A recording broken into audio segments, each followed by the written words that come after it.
Welcome everyone. आज अपन start करेगा amalgamation. अभी तक मैंने तुम लोगों के लिए लिक्विडेशन, बैंकिंग, एनबीएफसी, कंसोलिडेशन ये सारे टॉपिक्स प्रॉपर्ली अपलोड है। आप मेरे प्लेलिस्ट में जाके चेक कर सकते हैं। ठीक है, ये सारे यदि लेक्चर्स आप कवर करते हैं इंक्लूडिंग टुडेज जो आज अपन अमालगमेशन स्टार्ट करेंगे, तो आप चाहते हो कि आपके एडवांस अकाउंट्स में एग्जम्पशन शॉर्ट आए, तो एटलीस्ट इतने टॉपिक्स तो अच्छे से करके जाना पड़ेगा। आपको कंसोलिडेशन पूरा का पूरा मिल जाएगा मेरे चैनल पे, बैंकिंग एंड कंपनी मिल जाएगा, एनबीएफसी मिल जाएगा एंड लिक्विडेशन मिल जाएगा। इफ आपको मेरा एफर्ट्स अच्छा लग रहा है then do like, comment and shares. ठीक है, हमेशा की तरह आज फिर से स्टार्ट करता है अपन अमालगमेशन। एंड प्लीज सारे के सारे नोट्स प्रॉपर्ली मेंटेन करोगे जैसे मैं लिखा रहा हूँ। जहां पे आपको नोट्स लिखने हैं आप वीडियो को पॉज करें, नोट्स को नोट डाउन करें एंड उसके बाद कंटिन्यू करें। कोई भी पार्ट आपको नहीं समझ में आए तो आप क्या करें, एक या दो बार रिवाइंड करके पीछे जाके देखें। ठीक है, amalgamation is one of the scoring chapters of your group 2 advanced accounts and each and every attempt में आपका एग्जाम में रहेगा। सो अमालगमेशन भी मेरे साथ साथ करना। आप जैसे क्वेश्चंस में कराता जा रहा हूँ, जैसे नोट्स में आपको लिखाऊंगा वैसे आपको मेंटेन करना है। ठीक है, चलो without wasting time let's start amalgamation.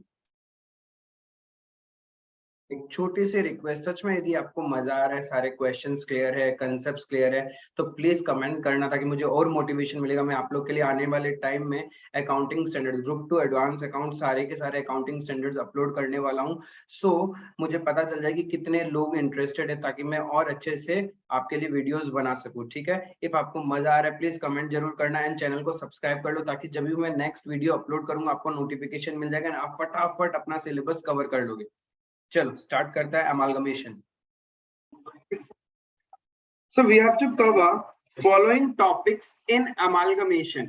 ठीक है, अभी तक हम लोगों ने देखा लिक्विडेशन, इंटरनल रिकंस्ट्रक्शन, कंसोलिडेशन, सब कुछ देखा। Now amalgamation. अमालगमेशन क्या, नॉर्मली क्या होता है कि कभी कभी कुछ बिजनेस ऑर्गेनाइजेशन बेनिफिट्स उठाना चाहती है मार्केट का। ठीक है, जैसे कि क्या होगा, दो बैंक्स मिलके आपस में एक बन जाएगा। टेलीकॉम सेक्टर में कितना कंपनीज है इंडिया में, बहुत लिमिटेड है, मिलके एक बन गया जैसे वोडाफोन आइडिया। जब उन लोग बाकी प्लेयर से कॉम्पीट नहीं कर पा रहे तो उन्होंने क्या किया, एक साथ मर्ज हो गए। उसी को बोलते हैं अमालगमेशन। ठीक है, जब आपका क्या होगा, दो कंपनी, और कभी कभी क्या होता है एक कंपनी दूसरा कंपनी को खरीद लेता है। ठीक है, वो भी it is one of a form of amalgamation. Law के अंदर में अलग अलग टर्म्स यूज किया गया इसके लिए, जैसे कि तुमको अमालगमेशन मिलेगा, एब्जॉर्प्शन वर्ड मिलेगा, एक्सटर्नल रिकंस्ट्रक्शन मिलेगा, ये सारी चीजें। बट अपने को अकाउंटिंग करना है amalgamation point of view. Amalgamation में अपना अकाउंटिंग स्टैंडर्ड नंबर 14 पूरा कवर हो जाएगा। ठीक है, अलग से अकाउंटिंग स्टैंडर्ड पढ़ने का जरूरत नहीं है। इतना टॉपिक्स होने के बाद आपका हर एक क्वेश्चन इजीली सॉल्व होगा। एंड माय एक्सपेक्टेशन इज कि इस बार नवंबर 22 में आपका 10 मार्क का क्वेश्चन दिखना चाहिए अमालगमेशन। एंड देन उसके बाद जो नेक्स्ट अटेम्प्ट है उसके अंदर बैलेंस शीट वाला क्वेश्चन आएगा, जहां पे आपको बैलेंस शीट पे ड्राफ्ट करना पड़ेगा। घबराना नहीं है कि बैलेंस शीट कैसे ड्राफ्ट करोगे, पेपर में रहेगा। शेड्यूल 3 का कैसे भी करके अपन कर लेंगे। मेन है इसका कैलकुलेशन और लॉजिक समझना। देखो अमालगमेशन बेसिकली होता क्या है, क्या होगा कि एक ए कंपनी है और एक बी कंपनी है। ए कंपनी और बी कंपनी दोनों खत्म हो जाएगा। ए कंपनी और बी कंपनी मिलकर एक नया कंपनी बन गया सी कंपनी, और you can say A B company. ठीक है, ए कंपनी और बी कंपनी मिलकर क्या बन गया, सी कंपनी, या फिर हम लोग बोल सकते हैं ए बी कंपनी। तो इससे क्या होगा, इन दोनों कंपनी को खत्म करना पड़ेगा। खत्म करने का मतलब लिक्विडेट करना पड़ेगा, और फिर ये नया कंपनी इनको क्या कर रहा है, खरीद रहा है। इन शॉर्ट कुछ नहीं है, ये कंपनी जो नया वाला कंपनी हमने बनाया है, ये कंपनी इन दोनों कंपनी को खरीद रहा है, राइट। इसी को बोलते हैं अमालगमेशन। अमालगमेशन में क्या होता है, पुराना दो कंपनी वैनिश हो जाता है और एक नया कंपनी फॉर्म होता है, राइट। जैसे वोडाफोन आइडिया, वोडाफोन गया, आइडिया गया, नया कंपनी क्या बना, वीआई। ठीक है, सिमिलरली कभी कभी क्या होता है, ए कंपनी को बी कंपनी खरीद लेता है। बी एक कंपनी है, उसने क्या किया, ए कंपनी को टेक ओवर कर लिया, उसको पूरा का पूरा खरीद लिया, उसको अपन बोलता है एब्जॉर्प्शन। बट यहाँ पे भी अपने जो अकाउंटिंग करने वाले हैं वो अमालगमेशन, जो अपने को एएस 14 सिखाएगा वैसे ही करना है। ये लॉ के अंदर डिफरेंट डिफरेंट टर्म्स है, उससे अपने को लेना देना नहीं है अकाउंट्स के अंदर में। अपने को अकाउंटिंग करना है as per accounting standard number 14। ठीक है, फिर कभी क्या होता है, एक पुराना कंपनी है, बहुत बीमार कंपनी है, पिछले 4 साल 5 साल 6 साल से लॉस में ही चल रहा है। ठीक है, तब क्या किया हमने, एक नया कंपनी क्रिएट किया ताकि उसका एग्जिस्टेंस खत्म कर दें और उसमें से कुछ चीजें उसको टेक ओवर कर लिया हमने, तो उसको भी क्या बोलते हैं हम लोग, एक्सटर्नल रिकंस्ट्रक्शन। हमने एक देखा था इंटरनल रिकंस्ट्रक्शन, जहां पे कंपनी को हम लोग अंदर से ठीक करने का कोशिश करता है, कैपिटल रिडक्शन का यूज करके कंपनी को रिवाइव किया जाए। एक तरीका होता है एक्सटर्नल रिकंस्ट्रक्शन, जहां पे अपन क्या करेगा, एक पुराना बीमार कंपनी है, हम लोग और एक नया कंपनी बनाएगा। उस कंपनी को बनाने का एक ही पर्पज है कि वो पुरानी वाली कंपनी को खरीद सके, ठीक है, ताकि उसका liabilities, company is a separate legal entity, it is one of the way to settle the liabilities, और वो कम रेट में सेटल्ड हो जाएंगे क्योंकि कंपनी को लिक्विडेट करना पड़ेगा ना। इन सारे केसेस के अंदर एक कुछ कंपनीज लिक्विडेट होगी और कुछ नई कंपनी बनेगी, इसी को अपन बोलता है अमालगमेशन, ठीक है। नॉर्मली आपको ये ध्यान में रखना है, ठीक है।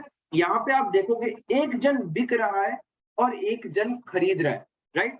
एक कंपनी खत्म हो रही है और एक नई कंपनी उसको खरीद रही है, राइट। जो कंपनी सेल आउट हो रही है उसको अपन बोलते हैं ट्रांसफरर कंपनी, और जो कंपनी खरीदता है उसको हम लोग बोलते हैं ट्रांसफरी कंपनी, ठीक है। ये हो गई मेरी वेंडर कंपनीज जो खत्म होने वाली है, और जो उसको खरीदेगी उसको हम लोग बोलेंगे वेंडी कंपनी। वेंडी कंपनी बोल दो या फिर ट्रांसफरी कंपनी बोल दो, या फिर वो कंपनी जो इनको खरीदेगी, राइट। अब ये कंपनी जब इसको खरीद रही है तो ऑलरेडी इन कंपनी के शेयर होल्डर्स होंगे, ए कंपनी और बी कंपनी का शेयर होल्डर्स होगा, तो इनको पैसा चुकाना पड़ेगा ना, यानी ये बायर है। यदि आज आप मार्केट में कोई भी चीज खरीदने जाओगे तो you will be the buyer and the opposite person will be the, और goods will be the seller. तो आपको क्या करना पड़ेगा, वो गुड्स खरीदने के लिए आपको एक वैल्यू देना पड़ेगा ना, उस वैल्यू को हम लोग बोलते हैं परचेज कंसिडरेशन। कोई भी चीज, यहाँ पे कंपनी खरीद रहे हैं तो जिस कंपनी को आप खरीदोगे उस कंपनी के मालिक को खरीद रहे हो या कंपनी को खरीद रहे हो, हम लोग कंपनी को परचेज कर रहे हैं, तो उस कंपनी के जो ऑनर्स है उनको हमें पे आउट करना पड़ेगा। कितना पे आउट करना है उसको अपन बोलते हैं परचेज कंसिडरेशन, ठीक है। अब ये अमालगमेशन कितना तरीके का होता है, it can be in the nature of merger, it can be in the nature of purchase. Merger, merger से क्या समझ में आता है, मर्ज हो जाना, एक कंपनी दो कंपनी दोनों मिलके एक ही हो गया, मर्जर। मतलब यहाँ पे कुछ नहीं होने वाला, इसका एसेट्स लायबिलिटीज और इस कंपनी का एसेट्स लायबिलिटीज दोनों प्लस कर दो, हो गया मर्जर। और परचेज का मतलब क्या है, अपनी मर्जी से, ठीक है। जब आप कोई चीज खरीदते हो आपको जो पसंद होगा वो आप लोगे, जो पसंद नहीं होगा वो छोड़ दोगे ना, राइट। उसको अपन बोलते हैं एब्जॉर्प्शन, ठीक है। हम परचेज कर रहे हैं, तो एमालगमेशन दो तरीके हो सकता है, इन the nature of merger and in the nature of purchase. जब भी आप मर्ज करते हैं, मर्ज जब करते हैं तो आप क्या कर रहे हो, पूलिंग ऑफ इंटरेस्ट हो रहा है। मतलब जैसे कि वोडाफोन आइडिया, वो दोनों एक ही सेक्टर में बिजनेस कर रहे थे, उन्होंने बोला कि जियो और एयरटेल से फाइट करना पॉसिबल नहीं है, हमारे पास उतना पैसा नहीं है, सोर्सेज नहीं है, नहीं सकेंगे, तो क्या करते हैं, दोनों मर्ज हो जाते हैं। यहाँ पे बोलते हैं पूलिंग ऑफ इंटरेस्ट, दोनों का इंटरेस्ट सेम था, सेम सेक्टर ऑफ बिजनेस था, कंटिन्यूएशन रहेगा, इसी को बोलते हैं अपन पूलिंग ऑफ इंटरेस्ट मेथड। यहाँ पे इसके अंदर में क्या होगा, जो नया कंपनी फॉर्म हुआ वीआई, वीआई क्या करेगा, वोडाफोन और आइडिया के शेयर होल्डर्स को, वोडाफोन आइडिया के शेयर होल्डर्स को अपने कंपनी के शेयर्स दे देगा, एक नए शेयर्स मिलेंगे उनको, वोडाफोन का शेयर्स खत्म, आइडिया का शेयर्स खत्म। अब जो नया शेयर्स मिलेगा वो कौन सा है, वीआई के नाम से, ठीक है। वीआई के नाम से अपनी कंपनी क्या करेगी, नए शेयर्स इशू करेगी to the share holders of Vodafone and Idea, ठीक है। तो मर्जर के केस में जो अकाउंटिंग मेथड्स आप यूज करते हो उसको अपन बोलते हैं pooling of interest method, where as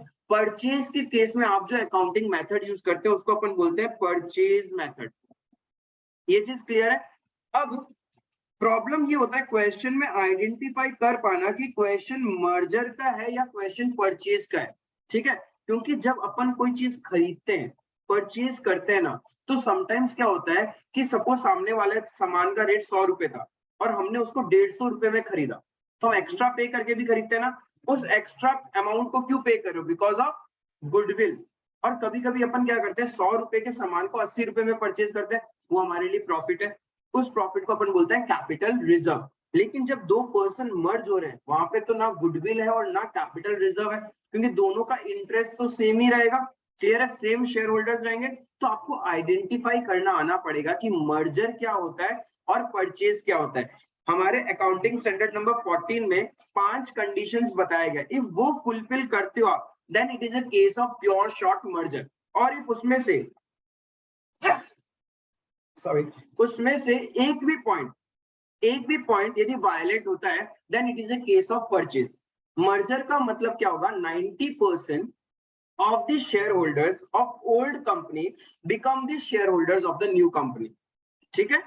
and assets and liabilities are merged at book value not agreed value, क्योंकि यहाँ पे तो क्या सीधा प्लस करना है। हाँ, प्रोवाइडेड कोई डिफरेंट इन अकाउंटिंग पॉलिसीज था तो उस अकाउंटिंग पॉलिसीज को इन लाइन लाने के लिए वो फिगर्स को चेंज कर सकता है, बट बाकी सारे केस में क्या होगा, कंपनी ए का जो एसेट है जिस वैल्यू में था, कंपनी बी का एसेट जिस वैल्यू में था, बस दोनों को प्लस करना है। यानी ये हमेशा एट बुक वैल्यू होगा, एग्रीड वैल्यू नहीं होगा। एग्रीड वैल्यू, फेयर वैल्यू या मार्केट वैल्यू बात एक ही है, क्लियर है।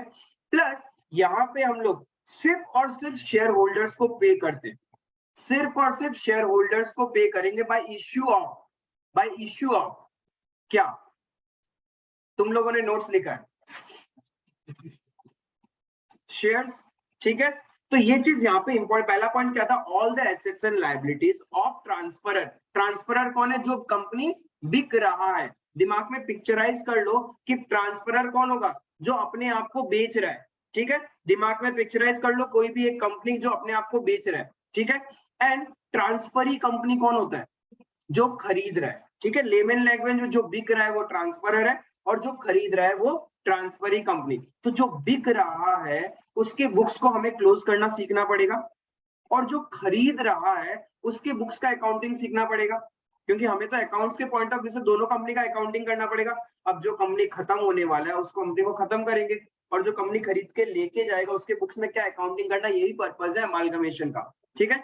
फिर देखो क्या बोला, all the shareholder not less than 90% becomes the shareholder, not less than 90% becomes the shareholder of transferee company।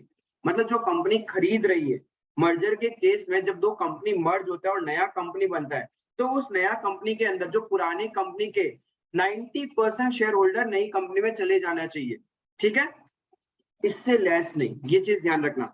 Accept equity share holder held by transferee company. हाँ, पहले से यदि उस नए वाली कंपनी ने कुछ शेयर होल्ड कर रहा था तब वो बात अलग है, उसको हम लोग काउंटिंग में माइनस कर देगा, लेकिन बाकी सारे, इन शॉर्ट तुम्हें दिमाग में इतना ही रखना है कि 90% of the share holders of the old company become the share holder of the new company, clear है। तब it is a case of merger. Third बोल रहा है consideration is paid by issue of equity shares except for fraction.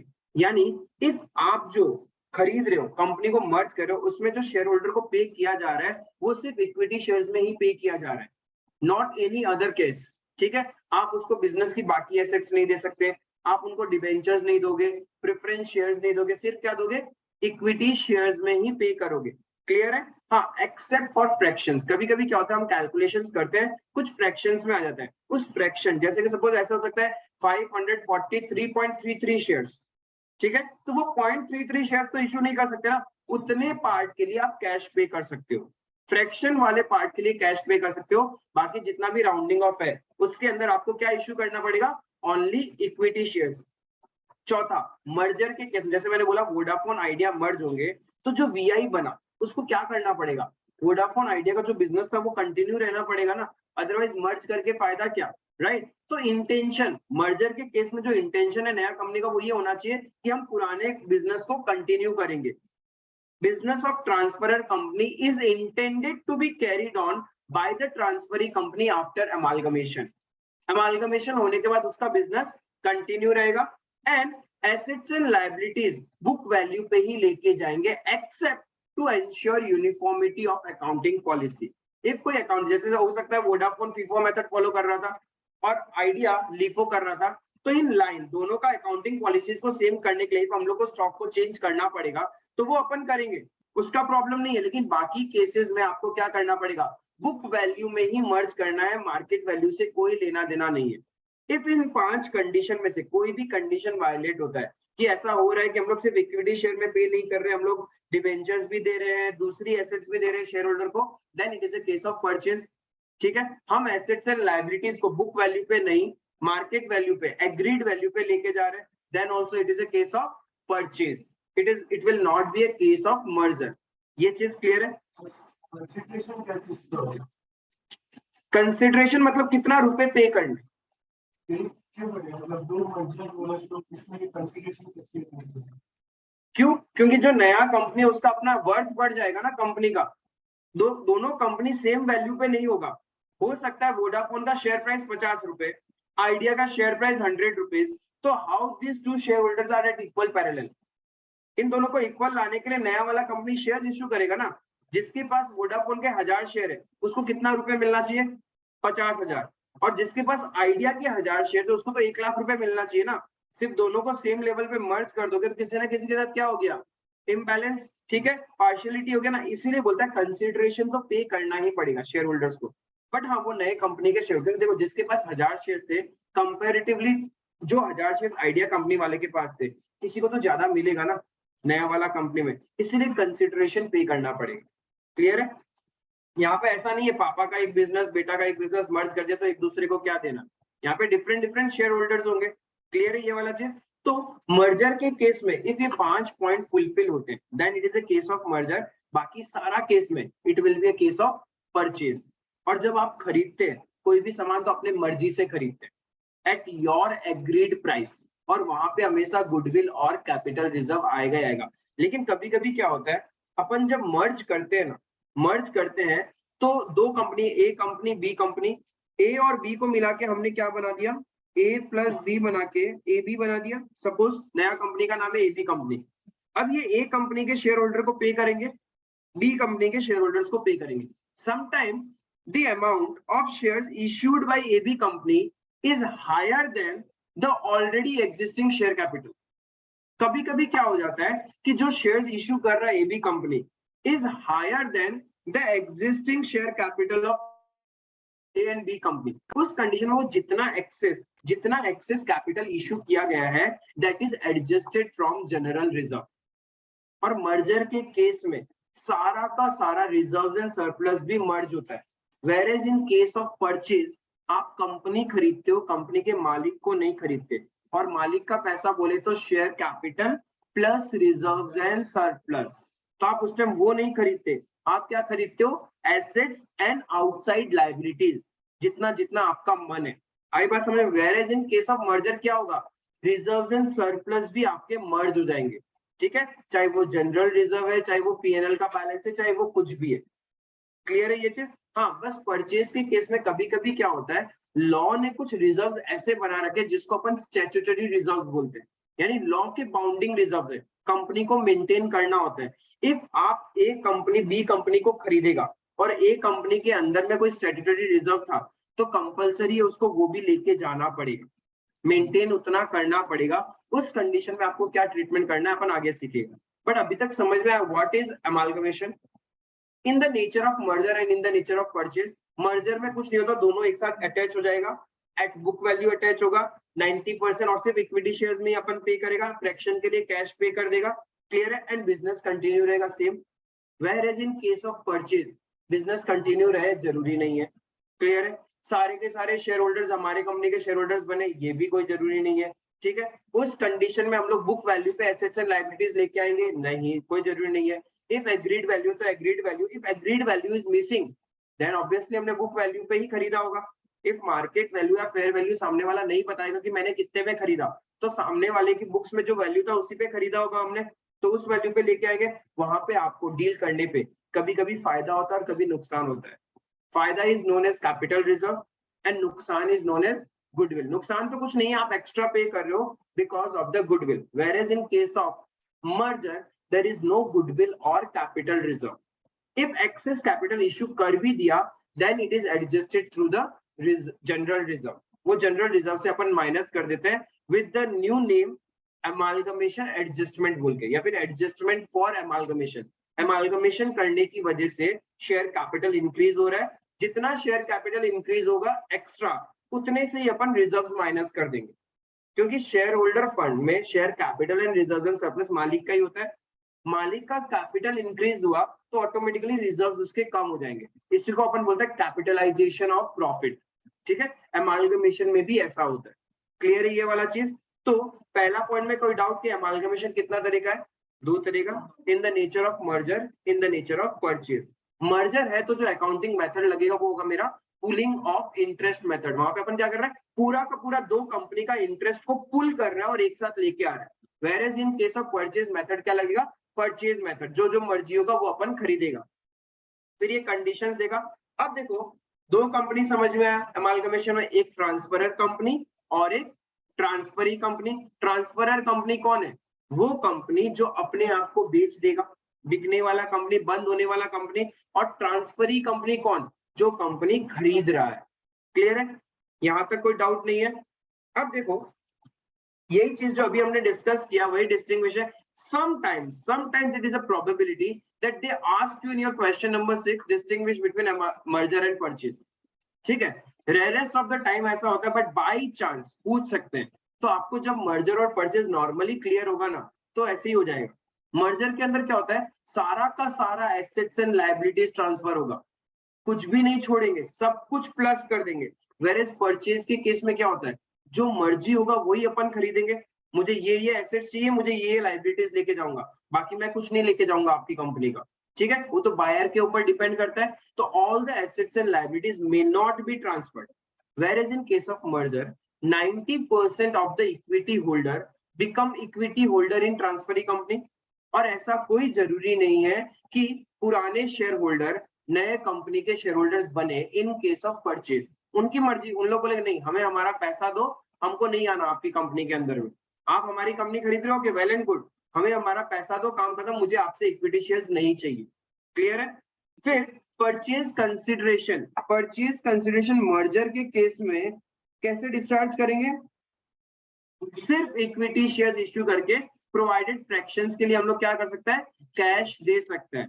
लेकिन इन case of purchase जरूरी नहीं है कि हम लोग सिर्फ इक्विटी शेयर्स दें, हम प्रेफरेंस भी दे सकते हैं, हम कैश भी दे सकते हैं, हम एसेट्स भी दे सकते हैं, हम डिवेंचर्स भी दे सकते हैं, हमारी मर्जी।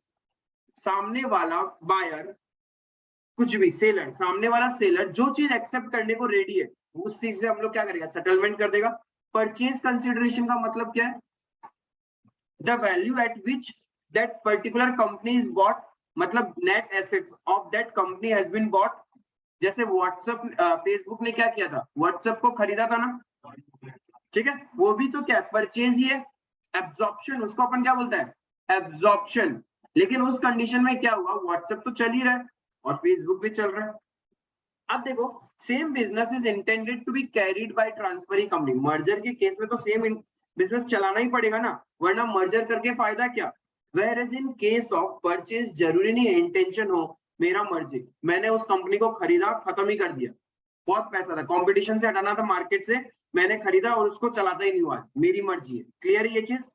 Next, assets and liabilities are recorded at book value except for adjustment for uniformity of accounting policy। हम लोग जब मर्ज करते हैं तो उसको एक ही सेम वैल्यू, जो इस कंपनी का वैल्यू था और इस कंपनी का, दोनों को प्लस कर रहे हैं तो सेम वैल्यू पे आएगा। हाँ, फिर मैंने बोला था ना अकाउंटिंग पॉलिसीज दोनों की अलग अलग थी, तो अकाउंटिंग पॉलिसीज को सेम लाने के लिए, जैसे हो सकता है एक कंपनी एसएलएम मेथड फॉलो करती है और एक कंपनी डब्ल्यूडीवी मेथड, तो एसेट्स की वैल्यू में डिफरेंस आ रहा होगा ना, तो दोनों को सेम लाइन पे लाने के लिए हम लोग एसेट्स की वैल्यू को चेंज कर सकते हैं। क्लियर है। Then assets and liabilities are recorded at their agreed value और I can say fair value in case of purchase. Accounting is done pooling of interest method, और परचेज में क्या होगा, परचेज मेथड। और एक पॉइंट जो मैंने अभी डिस्कस किया कि कभी कभी न्यू कंपनी, दो कंपनी मर्ज होकर जो एक नया कंपनी बनाए, वो कंपनी शेयर्स इश्यू करती है टू द ओल्ड कंपनी। उन पुराने कंपनी को जब शेयर्स इश्यू किया जाता है ज्यादा हो जाता है, जितना शेयर कैपिटल हमने इश्यू किया है is greater than already appearing in the books. उस कंडीशन में वो जो एक्स्ट्रा अमाउंट है इज एडजस्टेड, उसको एडजस्ट करने के लिए हम लोग एक अकाउंट ओपन करता है जिसको अपन बोलता है अमालगमेशन एडजस्टमेंट अकाउंट। और परचेज के केस में आप अपनी मर्जी से परचेज करते हो, जो एसेट्स लायबिलिटीज चाहिए, लेकिन कभी कभी लॉ आपको कुछ तो जबरदस्ती चिपका देता है। वो जो जबरदस्ती चिपकाता है उसको अपन बोलता है स्टैट्यूटरी रिजर्व्स। जब स्टैट्यूटरी रिजर्व्स लेके ही जाना है तो उस कंडीशन में हम लोग को अकाउंट यूज करना पड़ता है amalgamation adjustment reserve account. Clear है ये चीज। परचेज कंसिडरेशन क्या होता है, it means payment made to share holders of the transferor company it does not include any payment, बहुत बहुत ज्यादा इंपॉर्टेंट। यहां साफ साफ क्या लिखा, शेयर होल्डर्स यानी परचेज कंसिडरेशन। जब भी आपको question, this is your first step, amalgamation का जब क्वेश्चन सॉल्व करोगे एग्जाम में, this is your first step to calculate purchase consideration. जब तक आपने, चाहे वो मर्जर हो चाहे परचेज हो, आपका परचेज कंसिडरेशन क्या आपको नहीं पता, आप अकाउंटिंग नहीं कर पाओगे। मतलब कितने रुपए में मर्ज हुआ या फिर कितने रुपए में आपने खरीदा, और किसको पे करना है उस टाइम, शेयर होल्डर्स को जो पे किया सिर्फ वही देखना है। Now share holder means equity and preference दोनों आ जाएगा यहाँ पे। यहाँ शेयर होल्डर्स बोला, यहाँ ऐसा नहीं बोला, इक्विटी शेयर होल्डर्स, यानी जो इक्विटी और प्रेफरेंस दोनों को आप पे करोगे ना, that is your purchase consideration. उनको आप कुछ भी दो, right. If other than equity shares issue कर रहे हो, then it is a case of purchase. Clear है? लेकिन ये ध्यान रखना, कोई डिबेंचर को आप पे कर रहे हो, कोई क्रेडिटर को आप पे कर रहे हो, then it is not considered as a part of purchase consideration. सिर्फ और सिर्फ मालिक, कंपनी के ऑनर्स कौन होते हैं, शेयर होल्डर्स। शेयर होल्डर्स को जो अपन पे करते हैं उसी को बोला जाता है परचेज कंसिडरेशन। क्लियर है? और इसको निकालने का अपने अलग अलग मेथड्स है। एक लमसम मेथड है। लमसम मेथड का मतलब एक बार में टोटल अमाउंट आप जितना पे कर रहे हो उसको अपन बोलता है लमसम मेथड। एक होता है नेट पेमेंट मेथड।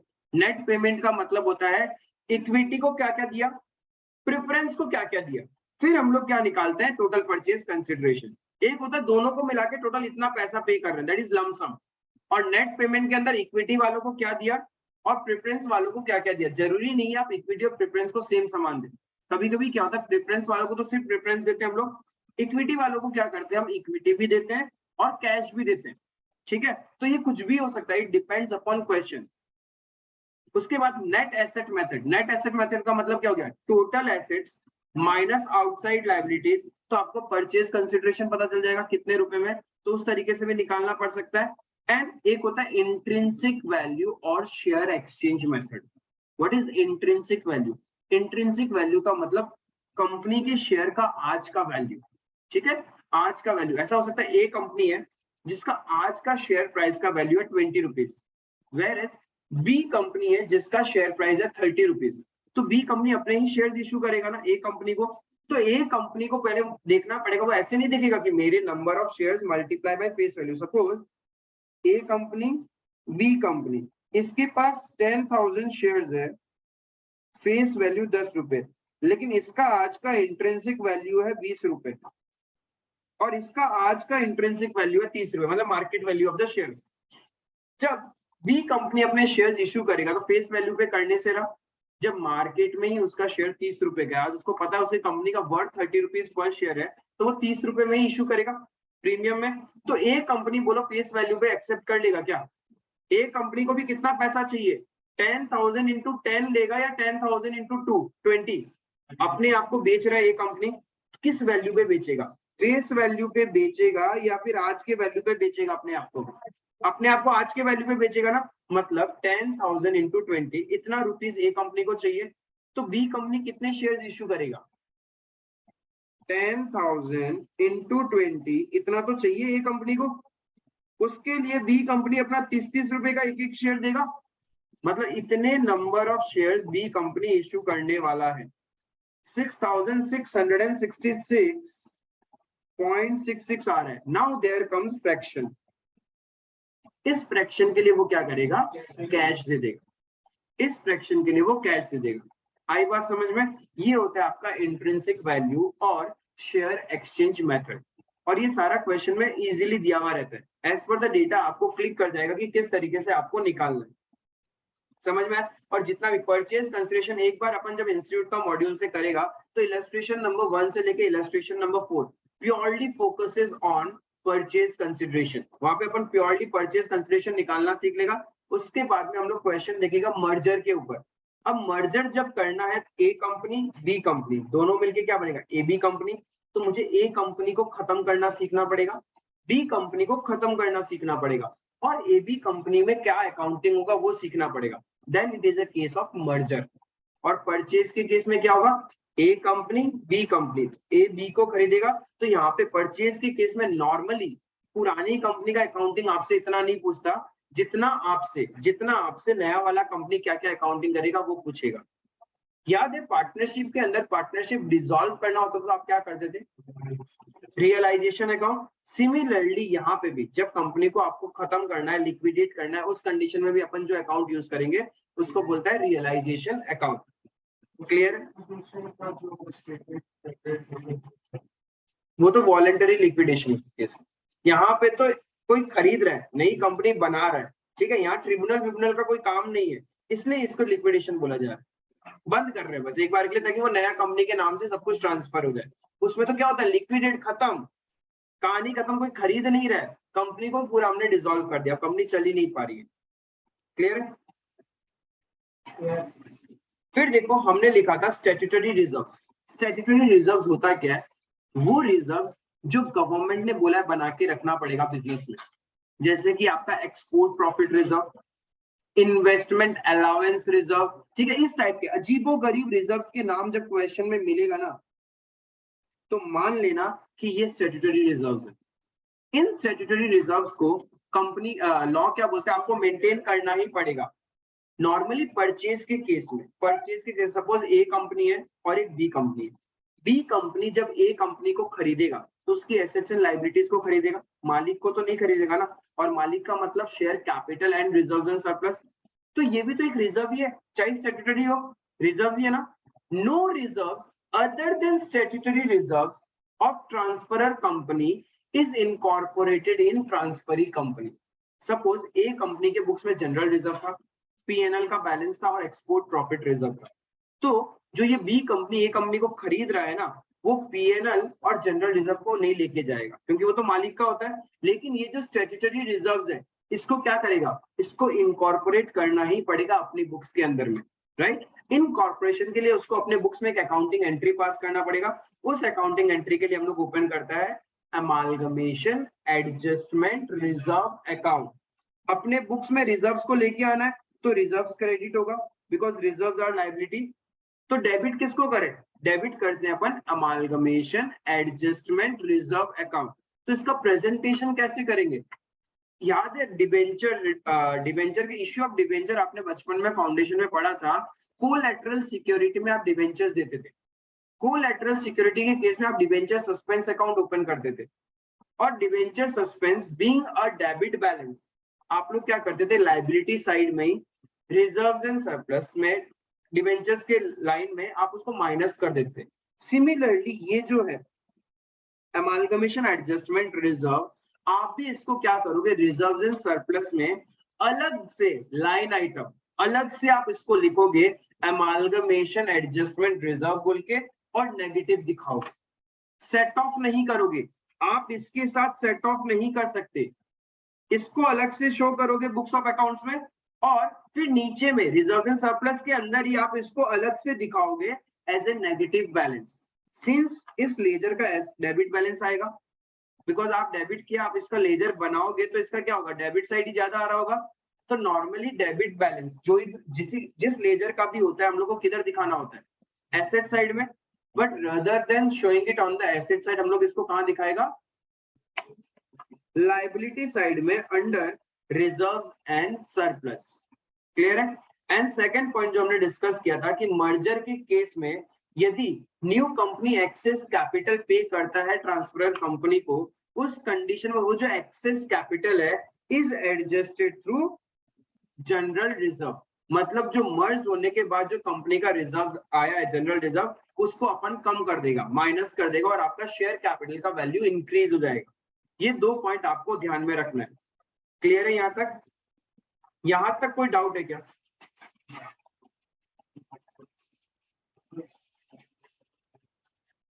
ठीक है, ये मेथड्स अपने को विद द टाइम अभी मिलेगा ही, तो एक एक करके अपन कर लेगा, कोई दिक्कत नहीं है। बस ये एक इंपॉर्टेंट है, वो ध्यान रखना। आगे चल के आएगा, इतना जब पहले तो अपन परचेज कंसिडरेशन का करेगा, फिर उसके बाद आएगा।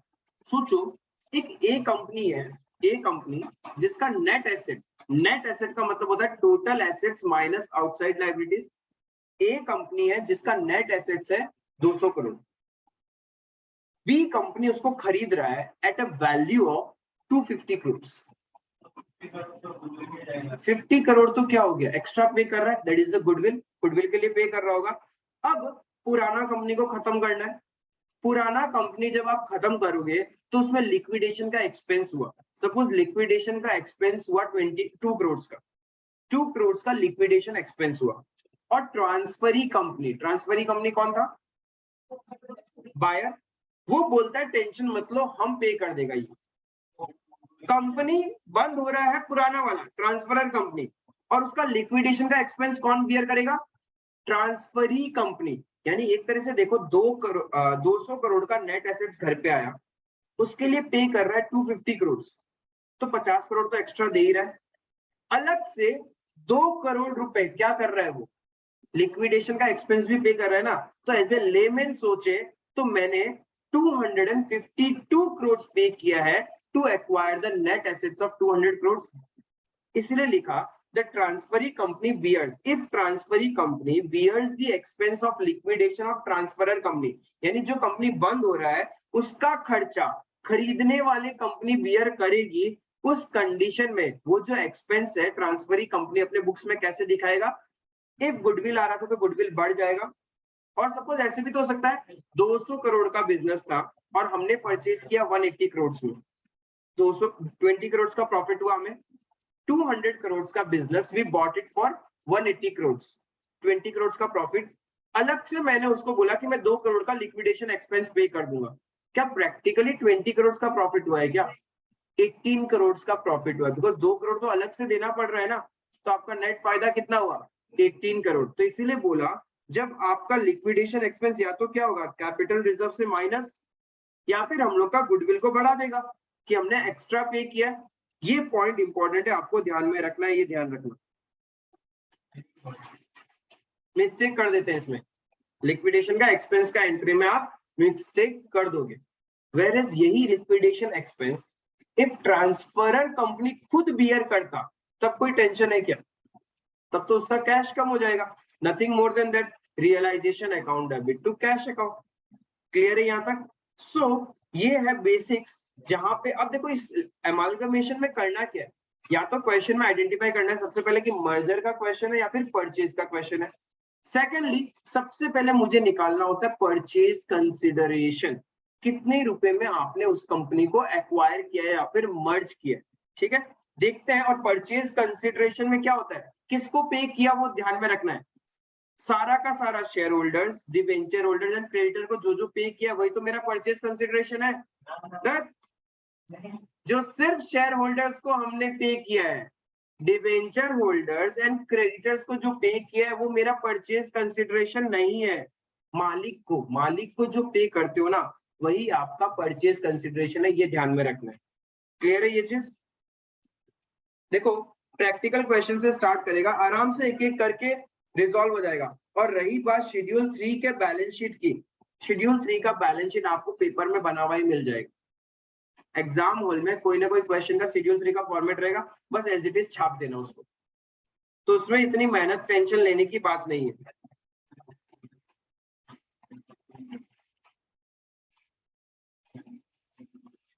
और जब भी आप परचेज कंसिडरेशन निकालोगे तो कैसे निकालोगे,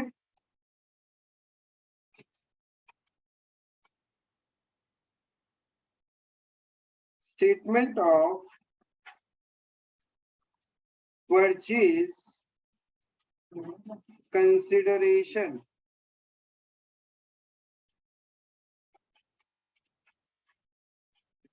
पहले तो ये देखना पड़ेगा पेमेंट कर किसको रहे हो, इक्विटी वालों को या फिर प्रेफरेंस वालों को। तो पेमेंट टू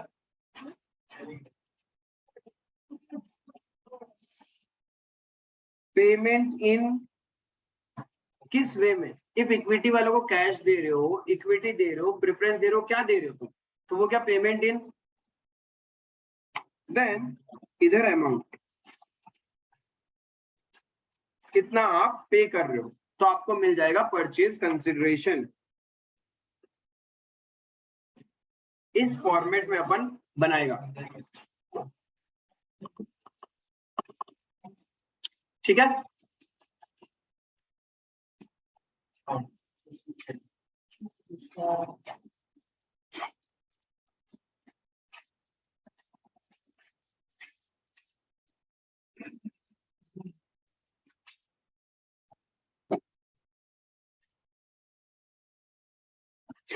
देखो आपके पास एकदम बेसिक एग्जांपल से स्टार्ट करता है।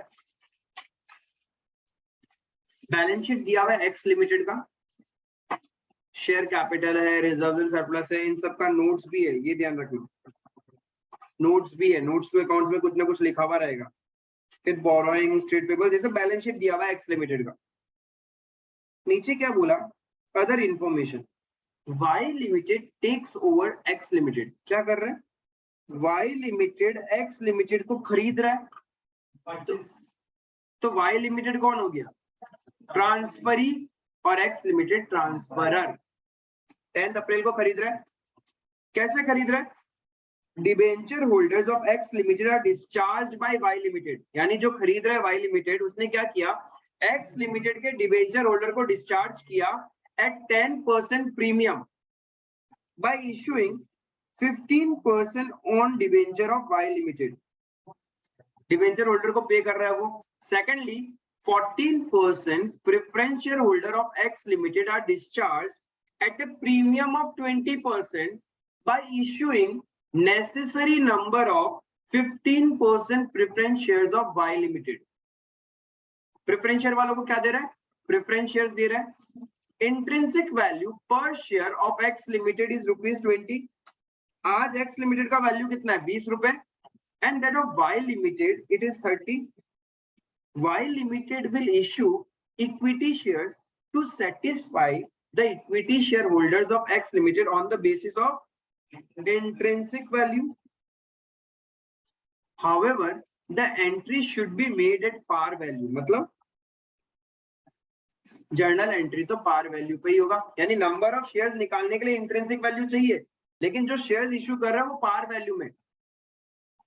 The nominal value of equity shares of Y Limited is 10. Compute the purchase consideration।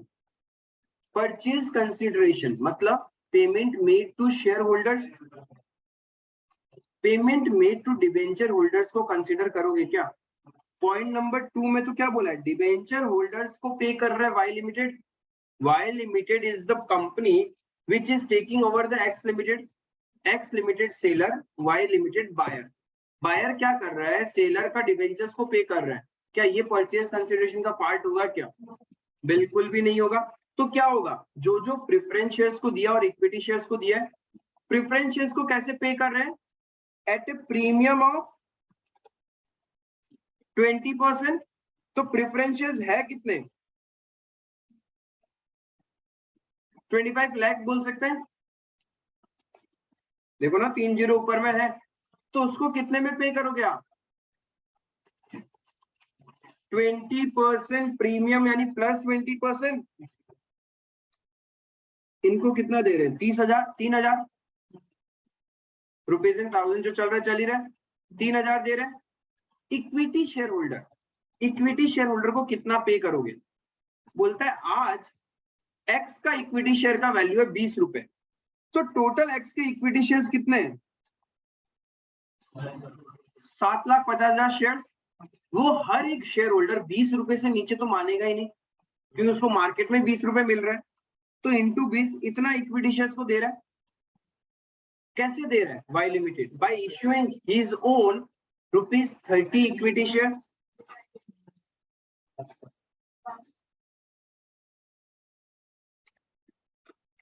$5 lakh.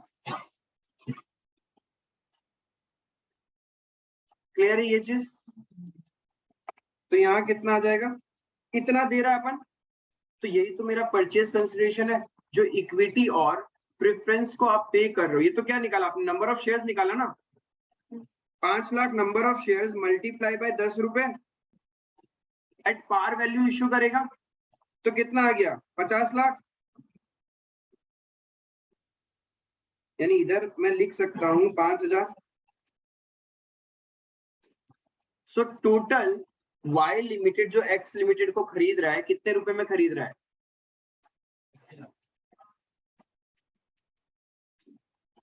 80 lakh rupees में उसको एक्वायर कर। आया समझ में? यहाँ पे डिबेंचर्स को कंसिडर क्यों नहीं किया? बिकॉज साफ साफ लिखा हुआ है AS14 में, जो आप शेयर होल्डर्स को पे करते हो that is your purchase consideration. What ever you पे टू द आउटसाइडर, ये नॉर्मल सिनेरियो है, वो पहले आप अपने बुक्स में खरीदोगे उसको और बाद में आप उसको सेटलमेंट कर रहे हो, उससे कोई लेना देना नहीं है। समझ में आया ये? 5 लाख रुपए खर्चे हो जाते हैं। क्यों? क्योंकि वो इसका क्वेश्चन है ना, बुक्स में वो रिपोर्ट करेगा नहीं, पेमेंट करते वक्त तो उसने 30 रुपए के हिसाब से तो शेयर्स का वैल्यू कंसिडर किया।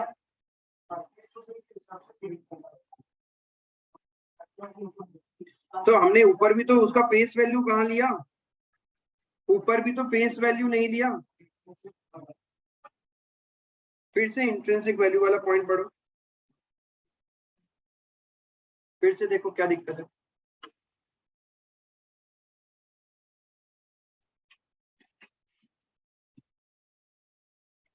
इसका प्रेजेंटेशन करना स्टार्ट करेंगे अपन।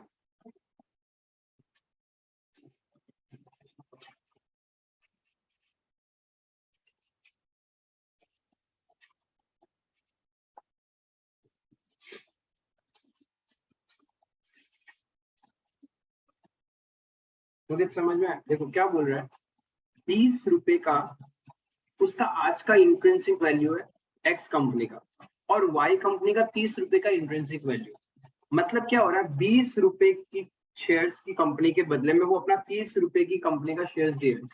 ठीक है, वो सिर्फ काम में आता है मुझे नंबर ऑफ शेयर्स कितने अलॉट करने पड़ेंगे निकालने के लिए। 20 रुपए का एक शेयर है, मतलब 7,50,000 इंटू 20, यानी कितना हो गया? 1,50,00,000 के नीचे तो एक्स कंपनी अपने आप को बेचेगा ही नहीं, क्योंकि आज उसका मार्केट वर्थ ही उतना, इंट्रिंसिक वैल्यू उतना है, तो वो किसी को भी बेच सकता है ना। तो वाई कंपनी को बेच रहा, वाई कंपनी बोलती है अच्छा ठीक है, हम तुमको आप तुम्हारी इंट्रिंसिक वैल्यू में ले रहे हैं, उसके बदले में हम भी हमारा क्या करेंगे, इंट्रिंसिक वैल्यू का शेयर ही देंगे, फेस वैल्यू पे शेयर तो नहीं देंगे ना। तो क्या बोल रहा है, इतना रुपए के लिए उसको वाई कंपनी का मार्केट रेट जिसका 30 रुपए है आज, उतना रुपए का शेयर्स मिलेगा। तो डिवाइडेड बाय 30 किया तो मुझे पता चला कि टोटल वाई कंपनी को कितने शेयर्स इश्यू करने पड़ेंगे, 5 लाख शेयर्स इश्यू करने पड़ेंगे। और जो कैसे वो इश्यू कर रहे हैं, not issuing at intrinsic value. क्या बोला देखो, however the entry should be made at par value only. वो सिर्फ इंट्रिंसिक वैल्यू यूज करता है टू फाइंड आउट कि मुझे कितने शेयर्स इश्यू करने पड़ेंगे टू द एक्स लिमिटेड।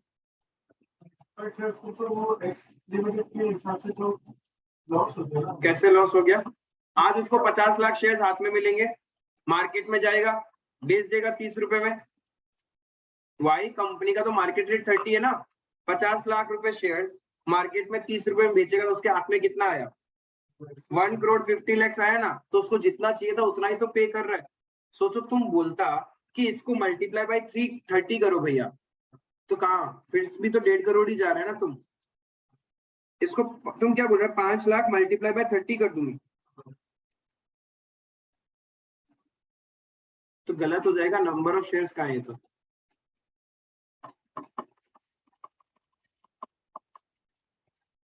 यदि एक्स वाई लिमिटेड अपना 50 लाख रुपए का शेयर देगा ना, it is equivalent to 1.5 crore रुपए shares of X limited. X limited का 1.5 crore is equivalent to 50 lakh rupees shares of Y limited, क्योंकि उसका 30 रुपए का शेयर है, और वेरेज एक्स कंपनी का क्या है, 20 रुपए का ही तो शेयर है भाई, ऑलरेडी महंगा है उसका शेयर। इसलिए एक्स कंपनी ने, वाई कंपनी ने क्या किया, बोलता है मैं तुझे अपना 5 लाख शेयर्स दे दूंगा जिसका आज इंट्रिंसिक वैल्यू है 30 रुपए। बोलता है ओके डन, क्योंकि 30 इंटू 5 लाख करोगे तो 1,50,00,000 आ रहा है ना उसका पूरा, तो वही चीज है। But number of shares issue करते हैं हम लोग, इसलिए बोला। देखो हमने एक नोट्स में एक जगह लिखा था, इंट्रिंसिक वैल्यू क्या है, number of shares to be issued is decided on the basis of intrinsic value. Intrinsic value क्यों यूज करते हैं, ताकि हम पता कर सके कि कितने नंबर ऑफ शेयर्स अपने को इश्यू करना है। पहले तो जो कंपनी खत्म हो रही है उसका मार्केट वर्थ पता कर लो by multiplying by the market rate of the share, divided by जो कंपनी खरीद रही है वो भी तो मार्केट रेट से पे करेगी। तो पता चल जाएगा कितने नंबर ऑफ शेयर्स अपने को इश्यू करना। Clear HS? तो इलस्ट्रेशन नंबर 1 यदि अपन सॉल्व करेगा तो कैसे करेगा, क्या निकालना है, कैलकुलेशन ऑफ परचेज कंसिडरेशन,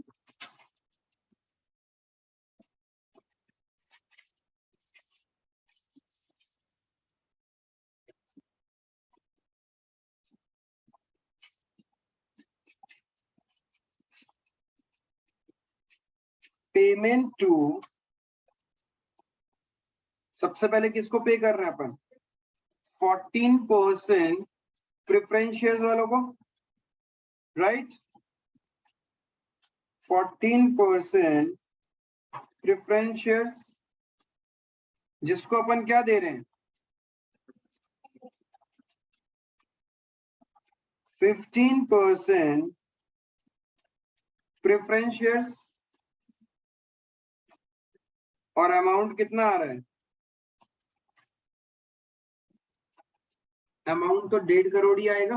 कितना आ रहा है अमाउंट, अच्छा इसमें तो 20% प्रीमियम था ना आपका, तो कितना आ गया,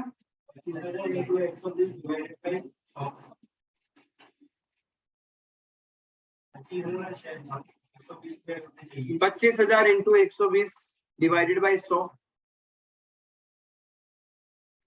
आपके पास टोटल 25,000 शेयर्स था, फेस वैल्यू 100 रुपए, वो कितने में पे करेगा, 20% प्रीमियम, तो 120 में 25,000 इंटू 120, इतना तो प्रेफरेंस शेयर होल्डर को चाहिए, डिवाइडेड बाय वो क्या करेगा, अपने इतने नंबर ऑफ शेयर्स दे रहा है 100 रुपए के, वो भी @100।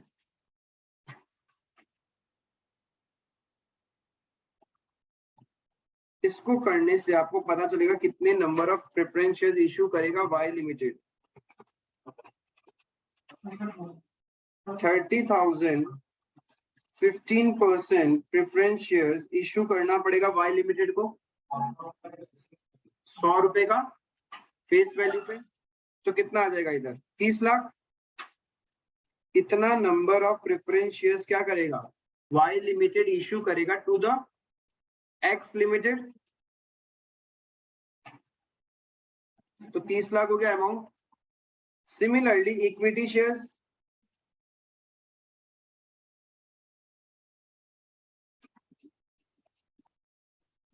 इक्विटी शेयर होल्डर को क्या मिल रहा है,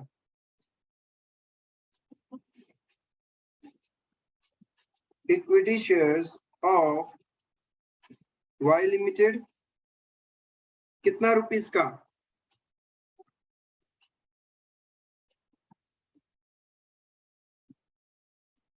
50 लाख रुपीस का।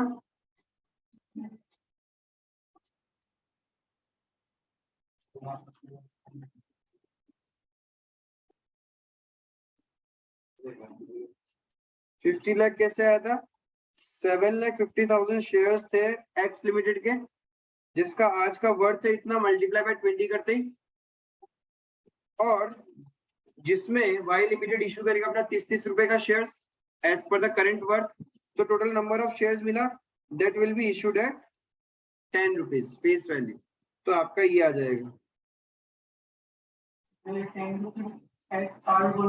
हाँ इसीलिए तो इंटू 30,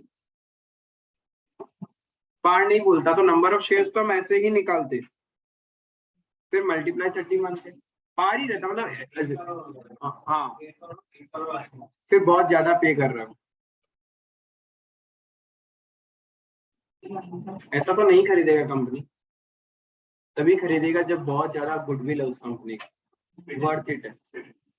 पेटेंट तो नहीं, जैसे फेसबुक ने व्हाट्सएप को खरीदा तो बहुत हाई वैल्यू में, फ्यूचर फोरकास्ट किया होगा उसने कि लेने से इतना फायदा होगा, हम इतना कमा लेगा 5 साल में 10 साल में, कोई है। एंड नॉर्मली ध्यान रखना, ये गुडविल जो होता है it has to be written off, ठीक है, ये गुडविल धीरे धीरे क्या होता है, राइट ऑफ होता है, इसी को तो अपन परचेज गुडविल बोलता है, ये बुक से धीरे धीरे राइट ऑफ होता है, ठीक है। और लॉ में कहीं पे यदि ऐसे तो नहीं है, but normally it has to be written off over the period of 5 years। ऐसे कंपनी अपने मर्जी से कर सकता है 1 साल में, 2 साल में, 3 साल में, but it has been recommended, it has to be written off within a period of 5 years। 5 साल में अपने को ये गुडविल बुक से हटाना होता है, बिकॉज तब तक तो आपने जिसका बिजनेस खरीदा है वो गया, उसने जो गुडविल बनाया था, अब आपका गुडविल है। एंड सेल्फ जनरेटेड गुडविल का कोई अकाउंटिंग नहीं होता है। आया समझ में? Number 1। Try number 2, illustration number 2 try करो तो।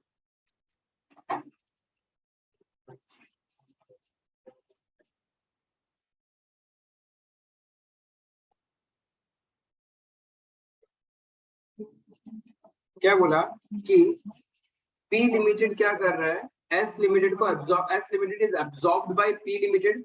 P लिमिटेड हो गया मेरा transferee company, whereas S limited is a transferor company. P limited कैसे पेमेंट करेगा, बोलता है 9% preference shares of 100 each in the ratio of 3 shares of P limited for 4 shares in S limited. P limited कैसे pay करेगा, बोलता है 4 preference shares S limited के बदले में वो अपने 3 प्रेफरेंस शेयर्स दे देगा। यानी उनके पास प्रेफरेंस शेयर्स है 2000, उनके 4 के बदले में 3 देगा, डिवाइडेड बाय 4 इनटू 3।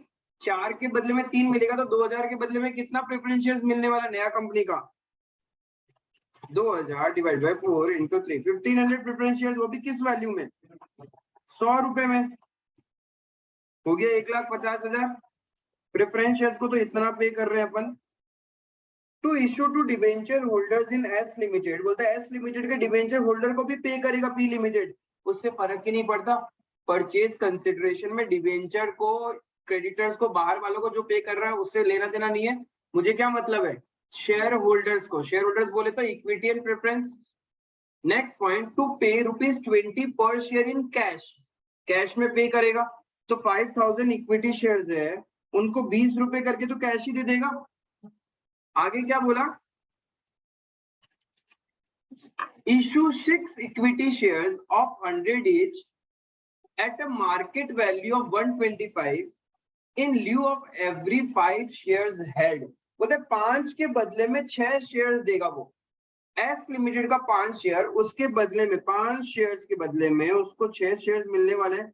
तो उसके पास टोटल 5000 शेयर्स है, तो कितना मिलेगा, 6/5 इंटू 5000, इतने नंबर ऑफ इक्विटी शेयर्स मिलने वाले, 6000 इक्विटी शेयर्स किस वैल्यू में,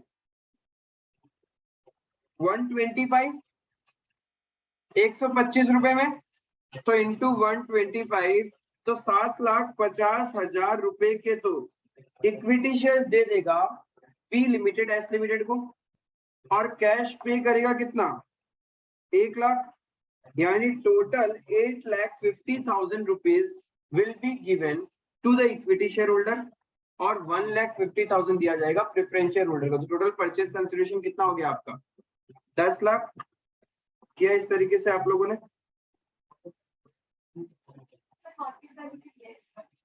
हाँ, यहाँ पे शेयर्स मार्केट वैल्यू पे दिए, यहाँ पे मार्केट वैल्यू पे दिए। आया समझ में? इलस्ट्रेशन नंबर 3 करो सेल्फ, फिर अपन साथ में करेगा नंबर 4। 3 भी एकदम इजी है, पानी, फटाफट खत्म करो। हाथ के हाथ अभी मेरे साथ ही पूरा चैप्टर कर डालो, घर पे कुछ करना ही नहीं पड़ेगा, बस एक बार रिवीजन चाहिएगा छोटा सा। इलस्ट्रेशन नंबर 3 था, आप लोगों ने ऐसे सॉल्व कर लिया होगा इसको, जहाँ पे आपका परचेज कंसिडरेशन आया 2,70,000। नाउ सी इलस्ट्रेशन नंबर 4, थोड़ा अच्छा क्वेश्चन है। सिर्फ परचेज कंसिडरेशन में आने का कभी कभी चांसेस बनता है, ठीक है। आपके परचेज कंसिडरेशन के जो स्टडीमेंट में क्वेश्चन है उसमें सिर्फ यही एक ऐसा क्वेश्चन है जिसका थोड़ा चांसेस बनता है एग्जाम में, सिर्फ अलग से कभी छोटा क्वेश्चन 5 मार्क का डालना हो तो इसको डाल सकता है।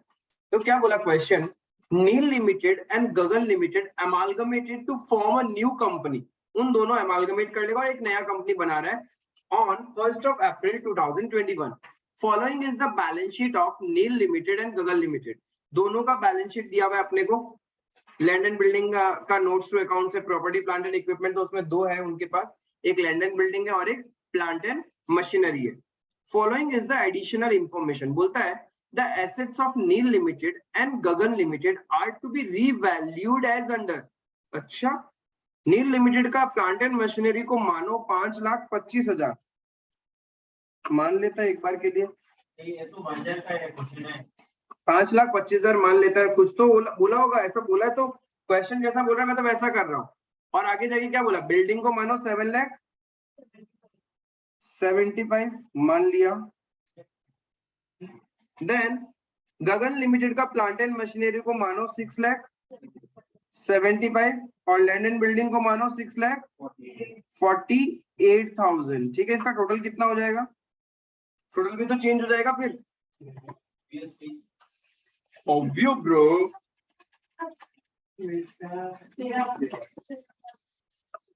13 लाख, मेरो लाख, 13 लाख,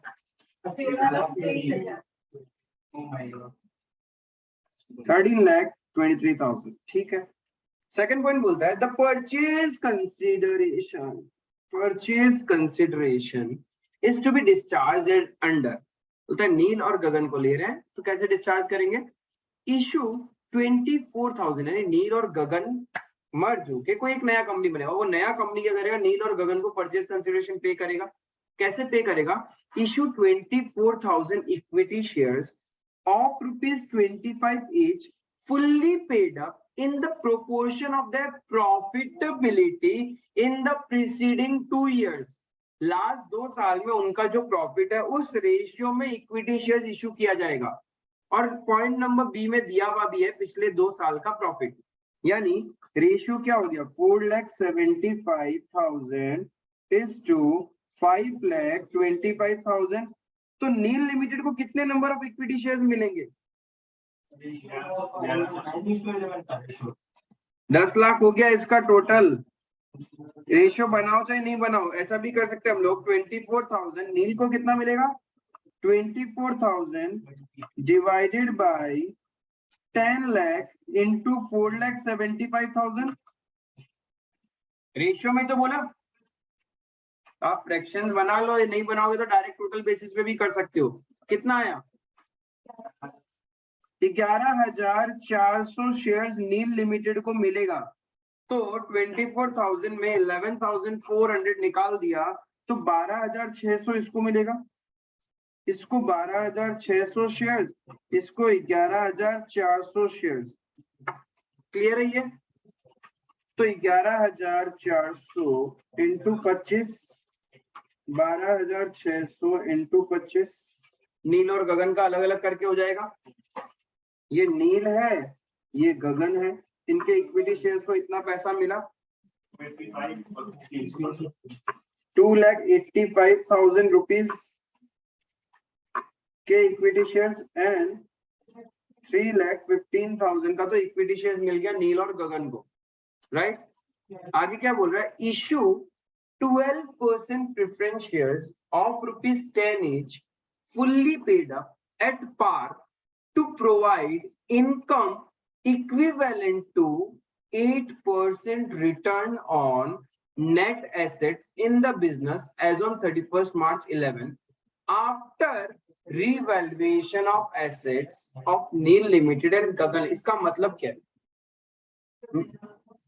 बोलता है इतना प्रेफरेंशियल इशू करो, क्या करेगा नया वाला कंपनी, इतना प्रेफरेंशियल इशू करेगा कि उनसे जो डिविडेंड मिलेगा that will be equal to 8% of return on net asset।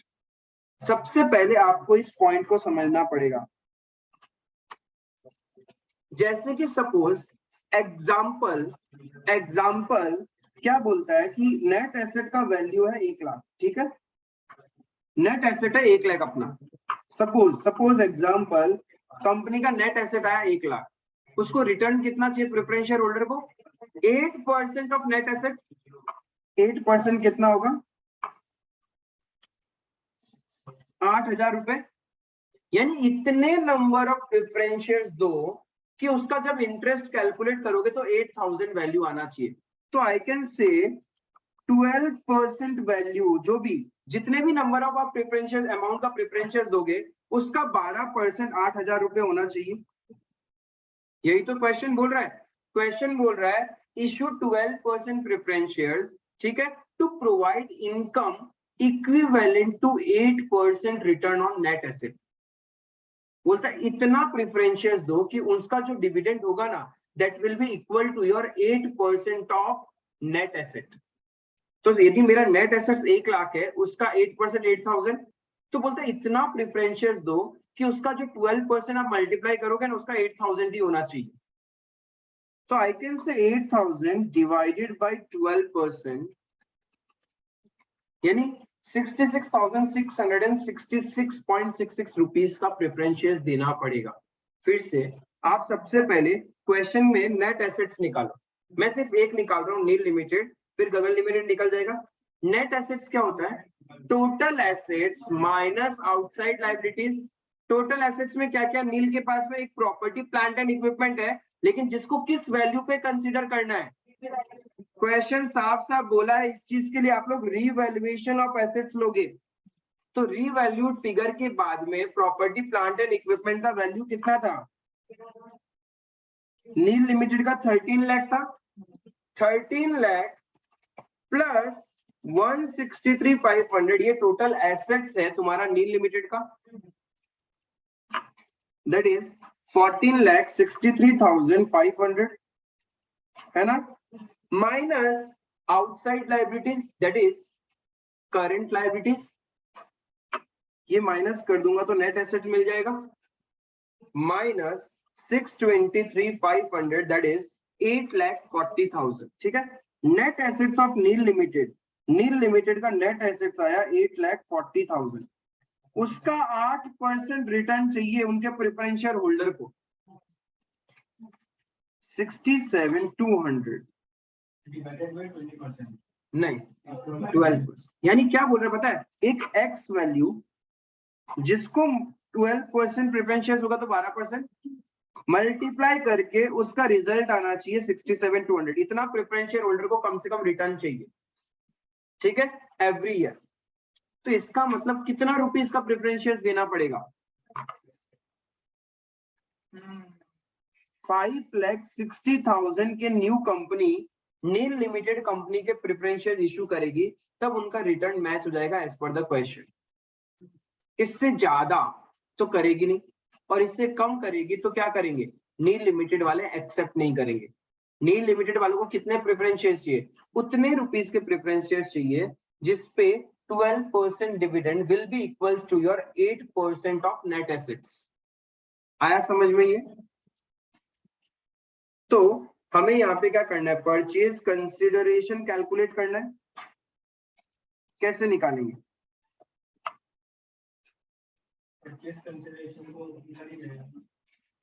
Obviously निकल जाएगा, निकालेंगे तब। कैसे? ऐसे calculation of purchase consideration. Equity shares वालों को अपन क्या पे कर रहा है? कितना रुपीस पे कर रहा है?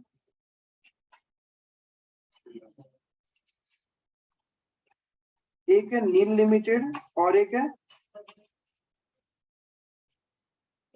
गगन लिमिटेड। नील लिमिटेड वालों को किस रेशियो में दे रहा है? 9:, कुछ बोला था ना, 19:, क्या था रेशियो? 19:21 था।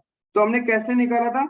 24,000 शेयर्स थे इनटू 19 डिवाइडेड बाय 40। 19:21 में बांटना ना। इक्विटी शेयर्स को कैसे बांटा? 19:21। इतने नंबर ऑफ क्या निकले? Equity shares multiply by value, तो कितना रुपीस आया? 2,85,000। सिमिलरली गगन को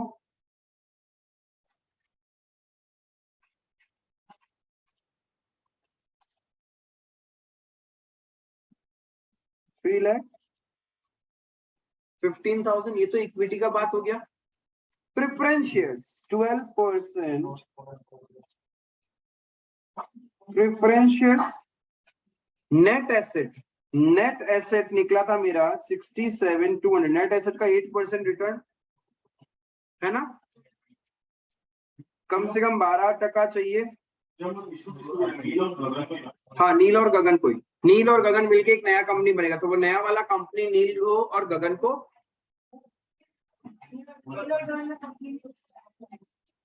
हाँ, नील और गगन का कंपनी में ऐड होके आएगा।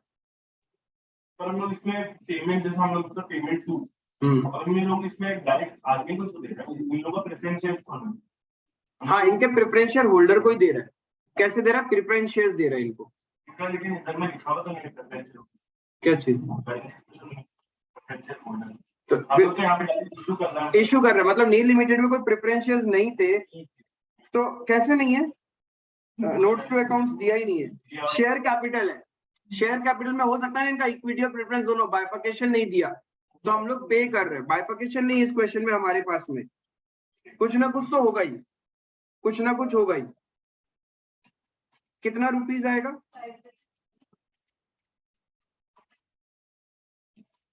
एग्जाम में आपको नेट एसेट्स कैसे कैलकुलेट किया दिखाना पड़ेगा, उसका भी मार्क है, वरना 5 मार्क ऐसे फ्री का नहीं देगा वो तुम लोग को। कैलकुलेशन ऑफ, नीचे करता हूं मैं, calculation of net assets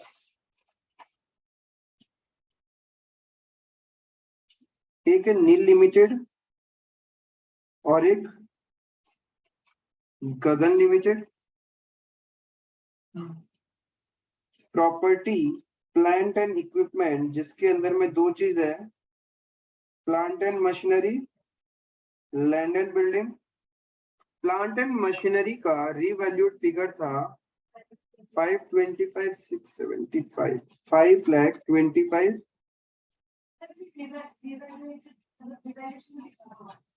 account नहीं, नहीं, हाँ, just direct. Land and building का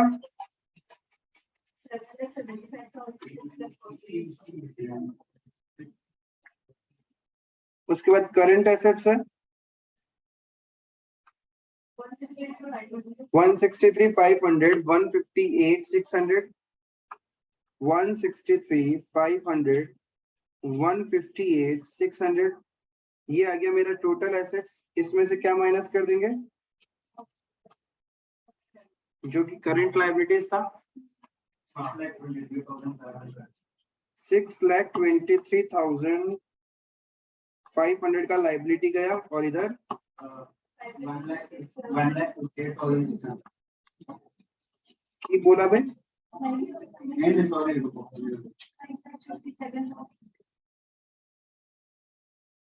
नेट एसेट कितना है?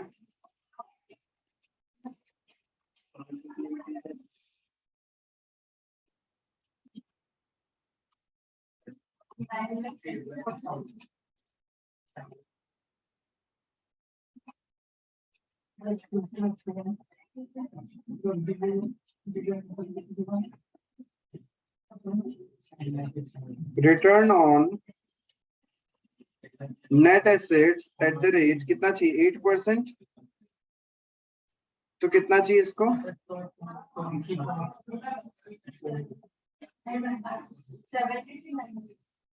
73,920 इतना रिटर्न चाहिए।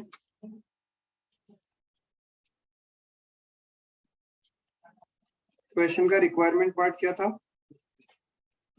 इक्विटी और प्रेफरेंस कितना देंगे, और परचेज कंसीडरेशन भी। तो पहले तो परचेज कंसीडरेशन निकाल लेते, इसमें आया तुम्हारा 73,920।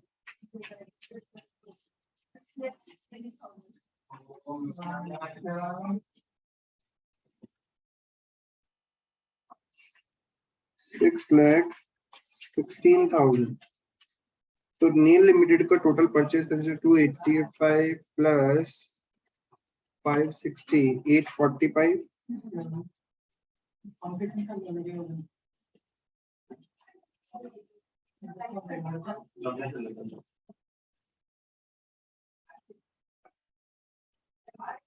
$9,31,000, ठीक है।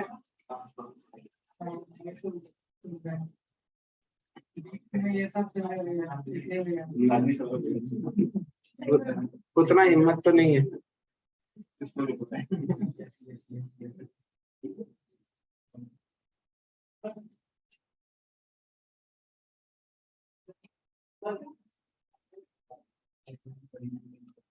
ऐसा होता है कि बीच में कोई मेरा क्लास मिस करे। ये लोग हिम्मत नहीं करेगा, ये लोग जनता को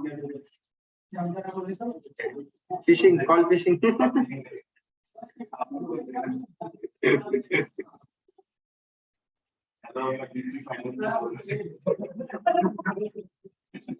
आपका लोन पास हो गया, प्री अप्रूव लोन है।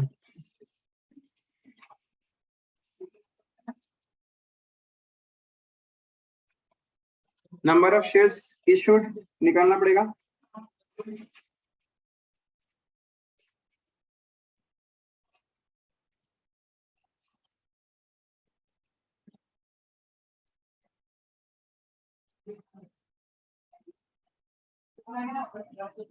एंड ये ध्यान रखना, अकाउंट्स में ऑब्जर्व करके कभी स्पीड नहीं बढ़ता, कॉन्फिडेंस लिख के ही आएगा। खुद जब मल्टीप्लाई डिवाइड करते और क्लैरिटी आता है। कभी कभी सुन के देख के लगता है ना इजी, तो इसको इससे करना हो, ऐसे तो करना, और एग्जाम में बस वही नहीं होता है, याद ही नहीं आता कौन ऊपर था और कौन नीचे था। तो प्रोवाइडेड आपको हाथ से करना ही पड़ेगा, प्रैक्टिकल सब्जेक्ट कोई ऑप्शन नहीं है आपके पास। हाँ आप 2 बार कर चुके हो, उसके बाद आप ऑब्जर्व करके करोगे तो कोई इतना दिक्कत नहीं होगा। कितने नंबर ऑफ इक्विटी शेयर्स देगा वो, कैसे इशू कर रहे हैं? रुपीज है 5 लाख 2,85,000 डिवाइडेड बाय 25, मतलब 11,400 इक्विटी शेयर्स आया था अपना।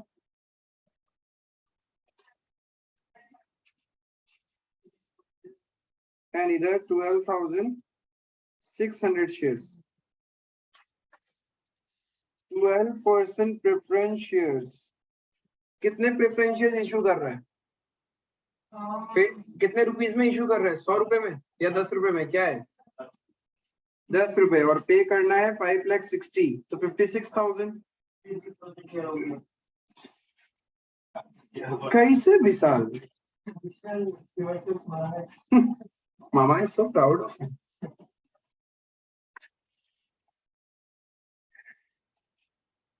फिर से पूरा क्वेश्चन गो थ्रू करो, ठीक है, फिर आगे चलेगा। Practice question number 13 of our compiler, ठीक है, ताकि रिदम मिल जाएगा कि परचेज कंसिडरेशन का कैसे कैलकुलेट करना है। उसके बाद we will be looking forward to a question for merger, ठीक है। मर्जर में अपन को कैसे सॉल्व करना है वो अपन देखेगा। फटाफट क्वेश्चन नंबर 13 सॉल्व करो।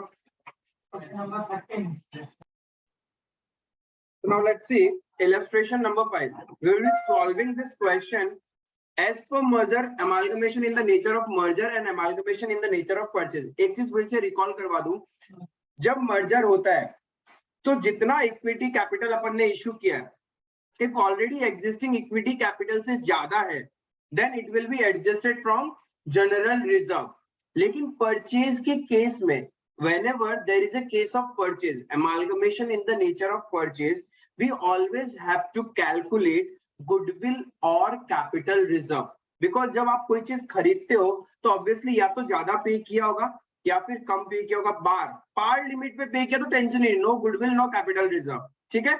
बट नॉर्मली आपका कुछ ना कुछ तो आएगा, इधर गुडविल और capital reserve. So in case of purchase you have to calculate goodwill or capital reserve, whereas in case of amalgamation, you do not, amalgamation in the nature of merger, you do not have to calculate goodwill or capital reserve, ठीक है। But दोनों ही case में आपको purchase consideration तो निकालना ही पड़ेगा, clear है। अब देखो क्वेश्चन क्या बोल रहा है, consider the following balance sheet of X Limited and Y Limited as at 31st of March 2021। ये एक बैलेंस शीट दिया हुआ है X और Y का। कहानी क्या बोल रहा है, कहानी ये बोल रहा है X Limited takes over Y Limited on 1st of April 2021। X Limited लेके जा रहा है Y Limited को। So X Limited is our transferee company, whereas Y Limited is our transferor company. ये कौन है जो बिक रहा है, ये कौन है जो खरीद रहा है, ठीक है। X Limited discharges the purchase consideration as below. Purchase consideration के लिए क्या बोला? 3,50,000 equity shares of ₹10 each at par to the equity shareholders of Y Limited. Issued 15% preference shares of ₹100 each to discharge the preference shareholder of Y Limited at 10% premium. That's it. Next बोला the debentures of Y Limited will be converted into equivalent number of debentures of X Limited. The statutory reserve याद है statutory reserve? The statutory reserves of Y Limited are to be maintained for 2 more years. यानी X Limited Y Limited को लेके जा रहा है, but क्या बोल रहा है? स्टैट्यूटरी रिजर्व 2 साल तक मेंटेन करना पड़ेगा, यानी जबरदस्ती एक्स लिमिटेड को वो रिजर्व्स भी लेके जाना पड़ेगा। क्लियर है? तो स्टैट्यूटरी रिजर्व जब लेके जाएगा तो क्या अकाउंटिंग एंट्री होगा? Amalgamation adjustment reserve account debit to statutory reserve. Clear है? अब क्वेश्चन 2 तरीके से आपको सॉल्व करने बोल रहा है कि मानो ये जो अमालगमेशन है इन द नेचर ऑफ मर्जर, पहला तो ये मानो, और दूसरा मानो amalgamation in the nature of purchase. कुछ भी हो आपका परचेज कंसिडरेशन तो सेम रहेगा ना। आपका परचेज कंसिडरेशन बताओ कैसे निकालेंगे? Calculation of purchase consideration. क्या कर रहे हो तुम लोग? इक्विटी वाले को इक्विटी पेमेंट कर रहे हो,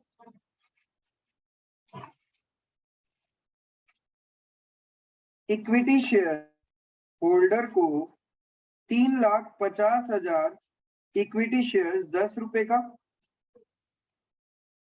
35 लाख। क्लियर है ये?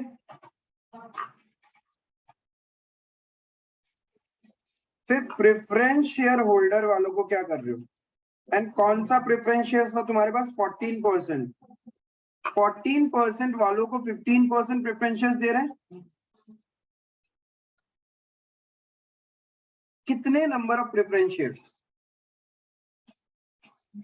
10% प्रीमियम पेमेंट करना है। तो प्रेफरेंस शेयर्स थे कितने वाई लिमिटेड के? 17 लाख। 17 लाख को 10% प्रीमियम में पे करोगे बाय इशूइंग ₹100 पर शेयर वाला share. 17 lakh plus 10% divided by 100 rupees के शेयर्स। यदि शेयर्स निकालने होते तो अभी तो नहीं निकालना।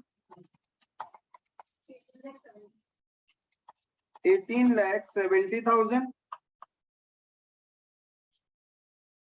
टोटल परचेज कंसिडरेशन कितना हो गया? कैसे? 22,20,000 होगा ना? अच्छा सॉरी, तो 3,50,000 तो शेयर था। कितना हो गया? 35 lakh plus 18,70,000, 53,70,000 is your purchase consideration. ठीक है। अब यदि it is in the nature of merger तब तो दिमाग लगाना नहीं है ज्यादा, बस चेक कर लो शेयर कैपिटल जितना आप इशू कर रहे हो क्या उससे ज्यादा है क्या। शेयर कैपिटल पे फोकस करना पड़ेगा अपने को। शेयर कैपिटल था कितना? What was your share capital? बताओ।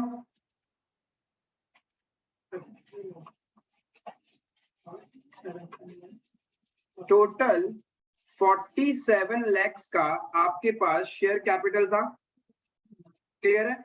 अभी इशू करेंगे तो कितना हो जाएगा?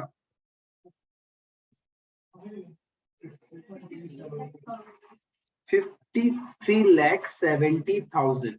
47 लाख का शेयर कैपिटल था और अभी इन द नेचर ऑफ मर्जर में आप जो शेयर्स इश्यू कर रहे हो टोटल शेयर कैपिटल कितना हो जाएगा? ये तो एक्स्ट्रा हो गया ना।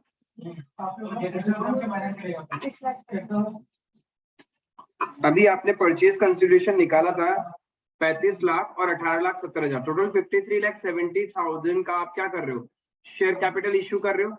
ठीक है, तो एग्जिस्टिंग शेयर कैपिटल था कितना, 47 लाख, और इश्यू कर रहे हो 53,70,000, तो कितना एक्स्ट्रा है, 6,70,000 एक्स्ट्रा है ना।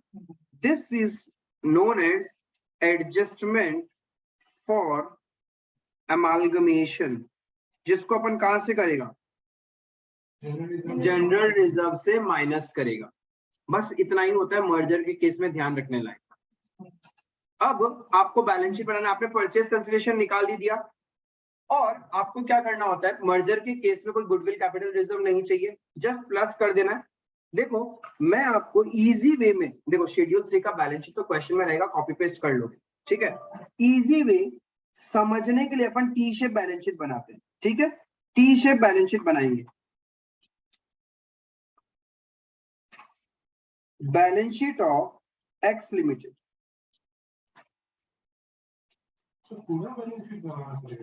यस यस यस, ये तो अंडरस्टैंडिंग के लिए, एग्जाम में ऐसे नहीं आएगा कि मर्जर और परचेज दोनों का बैलेंस शीट बनाओ, एक ही केस आएगा।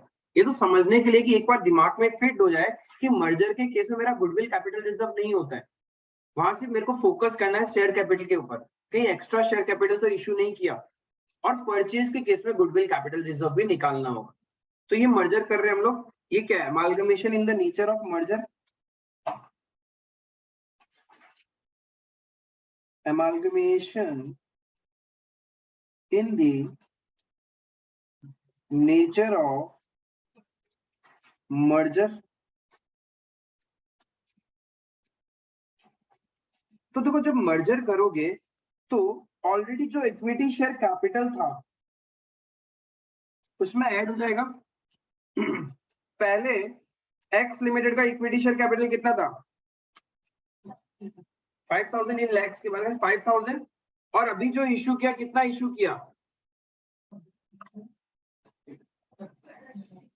5,000 प्लस 3,500, 8,500 हो जाएगा। थोड़ा छोटा कर देता हूँ मैं उसको,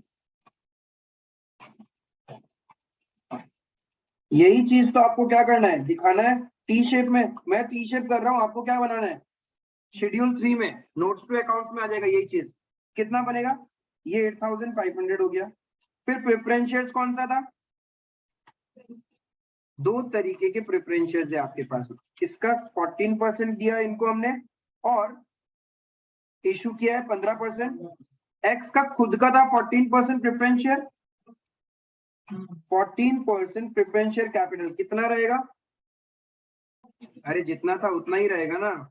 एक्स का तो 2200, एक्स का तो चेंज ही नहीं होगा, बाकी तो प्लस करना है 2200, और फिर अभी इशू किया आपने 15% प्रेफरेंस शेयर कैपिटल कितने का, 1870। क्लियर है। अब बात आएगी बाकी आइटम्स की, मैं टी शेप में समझाने के लिए कर रहा हूं। बाकी आइटम्स, जनरल रिजर्व 500 प्लस 250 हो जाएगा। जनरल रिजर्व क्या हो जाएगा आपका, यदि इसका हेडिंग देना है तो दे सकते हो, ये हो गया आपका शेयर कैपिटल। अब है reserves and surplus, reserves and surplus में जनरल रिजर्व कितना था, 500x का और 250y का, because it is a merger का केस तो दोनों प्लस हो जाएंगे, माइनस एमालगमेशन एडजस्टमेंट। अभी एक्स्ट्रा हमने कैलकुलेट किया था ना, एमालगमेशन एडजस्टमेंट आ रहा था कि क्योंकि जो कैपिटल एग्जिस्टिंग था उससे ज्यादा हो रहा है, कितना ज्यादा था,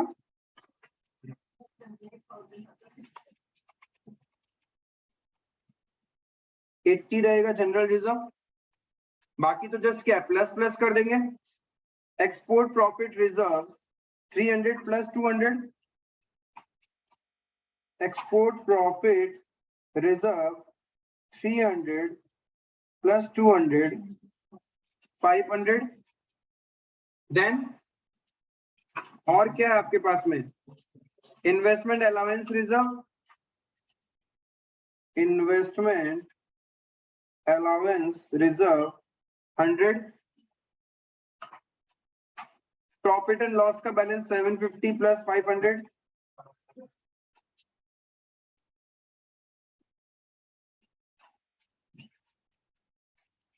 1250,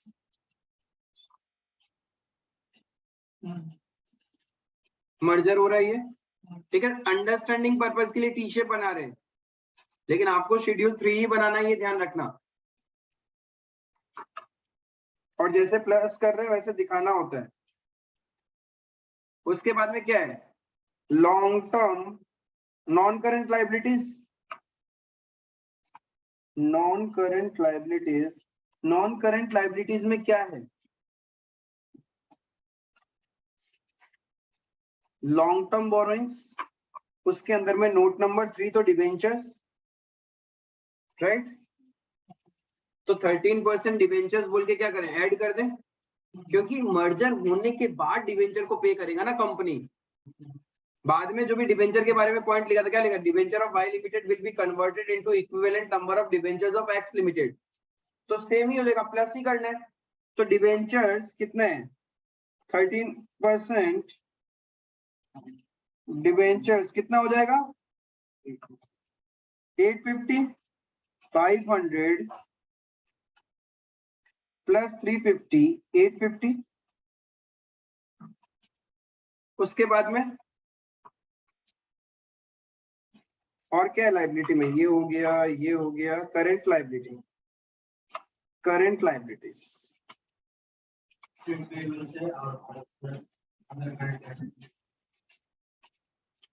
ट्रेड पेबल्स कितना है दोनों का, 450 plus 350, 800। Then other current liabilities 200 and 150, 350। Liability part खत्म। एसेट्स में तो प्लस प्लस करना है, non current assets PP, bifurcation नहीं कर रहा हूं मैं, ठीक है। तुम लोग नोट्स टू अकाउंट्स में बाइफिकेशन कर लेना पीपी को। पीपी कितना था, चेंजेस तो कुछ आया ही नहीं है, 6325, 3600, 9925। नेक्स्ट लाइन आइटम कौन सा है, नॉन करंट इन्वेस्टमेंट, वो कितना, हाँ 700 प्लस 500, 1200, मर्ज कर दिया। देन करंट एसेट्स में क्या क्या है, इन्वेंट्रीज कितना,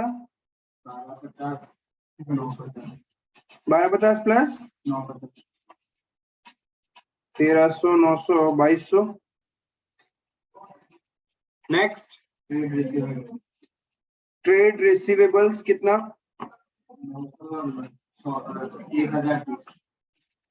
900 प्लस 1030, 1930।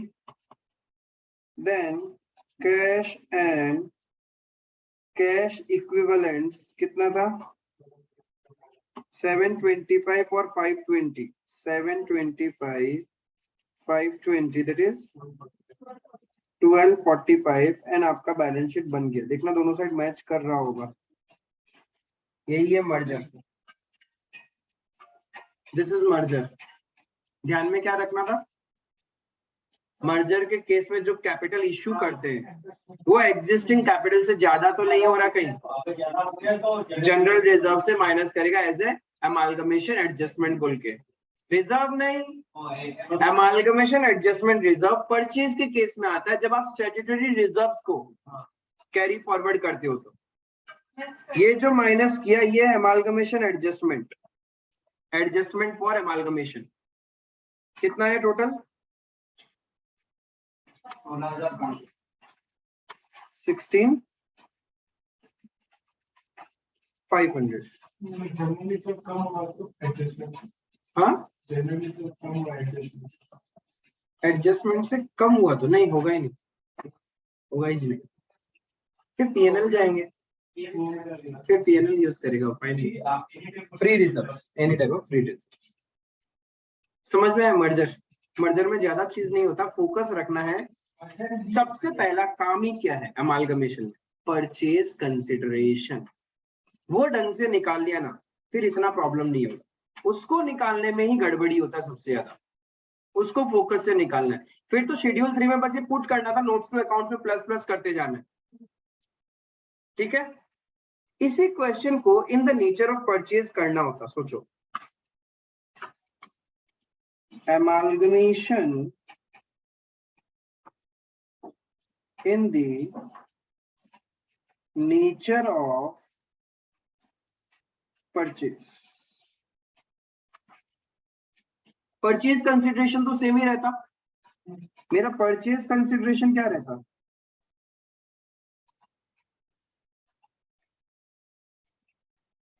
वो तो सेम वैल्यू जो ऊपर कैलकुलेट किया, दैट इज 53,70,000।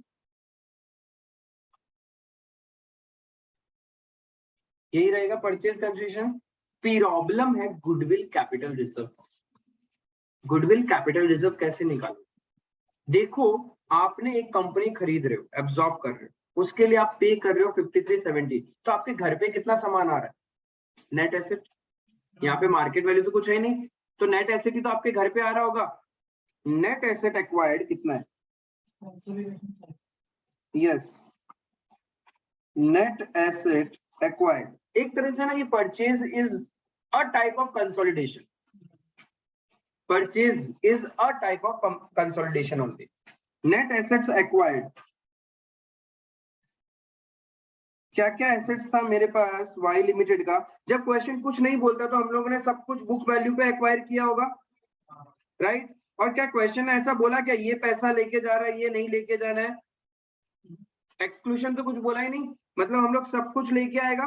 तो सन्ड्री एसेट्स टोटल कितना है? 6600। टोटल एसेट्स, कैश भी लेके आएंगे, एवरीथिंग एवरीथिंग, ठीक है। बट क्या नहीं लेके आओगे? क्वेश्चन कुछ बोले चाहे नहीं बोले, इन केस ऑफ परचेज क्या नहीं लेके आते? मालिक को नहीं खरीदते हो। मालिक बोले तो share capital, reserves and surplus. Reserves and surplus में भी कुछ चीज ध्यान रखना, एक फिक्टिशियस एसेट्स होता था। बैलेंस शीट का यदि एसेट साइड में आपको लिख दिया preliminary expenses not written off, advertisement expense not written off, PNL का डेबिट बैलेंस, तो वो सब आइटम्स भी कोई नहीं खरीदता परचेज जब आप करते हो। यानी वो तो रिजर्व्स एंड सरप्लस का ही पार्ट है, वहीं से डिडक्ट होगा। तो जब आप परचेज करते हो तो शेयर होल्डर फंड को नहीं लेके आते। शेयर होल्डर फंड का मतलब share capital and reserves and surplus. और जब क्वेश्चन साइलेंट है, मतलब बाकी सारा assets and all the outside liabilities at book value. जब एग्रीड वैल्यू नहीं दे रखा तो book value. Total assets acquire किया इतना, माइनस लायबिलिटीज। क्या क्या लायबिलिटीज आप लेके आए?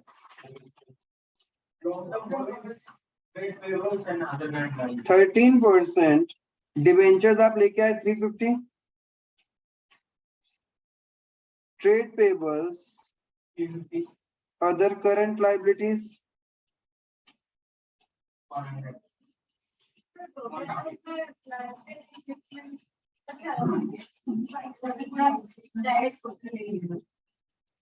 57,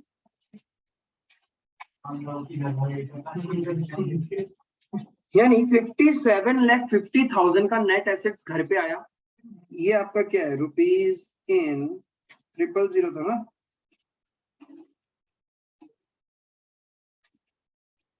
देयरफॉर यहाँ फायदा हो रहा है या नुकसान हो रहा है? फायदा हो रहा है तो कैपिटल रिजर्व, नुकसान हो रहा है तो कैपिटल रिजर्व, ठीक है। कितना आ जाएगा? 57,50,000 माइनस 53,70,000 कितने का आ गया?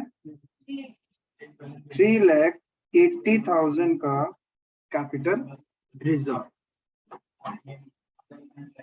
बैलेंस शीट में क्या चेंजेस आएगा परचेज के केस में, बताओ?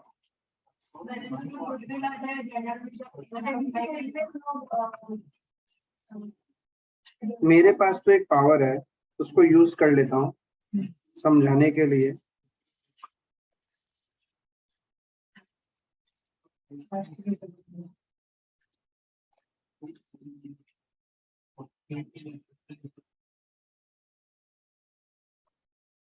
परचेज के केस में, परचेज के केस में एसेट्स तो सेम ही रहेगा क्योंकि वो सारा एसेट्स लेके आ रहा है एट एग्रीड वैल्यू। ऐसा तो कुछ है ही नहीं जो एसेट्स छोड़ के आए थे, तो सारा ही ऐड ही रहेगा। लायबिलिटीज में क्या होगा, जनरल रिजर्व कम हो जाएगा,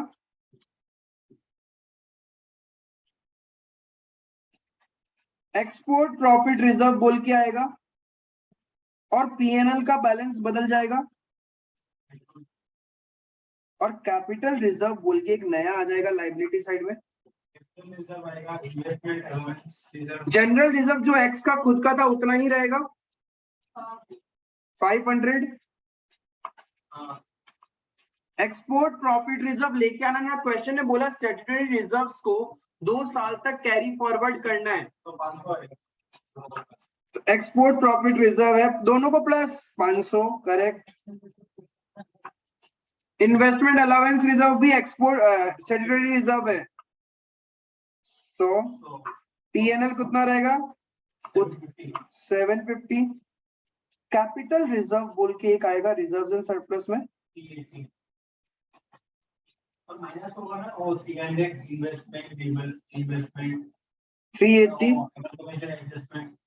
अमालगमेशन एडजस्टमेंट रिजर्व। जो स्टैट्यूटरी रिजर्व उसका आप अपने बुक्स में लेके आ रहे हो due to the statutory compliance. तो अकाउंटिंग एंट्री क्या था अपना, ये देखो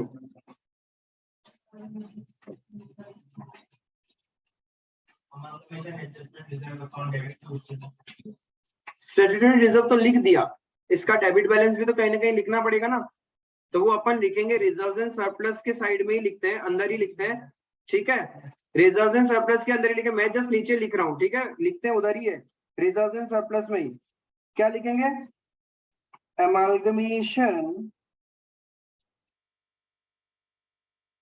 एडजस्टमेंट रिजर्व कितना, सॉरी -300 जितना उसका लेके आए थे।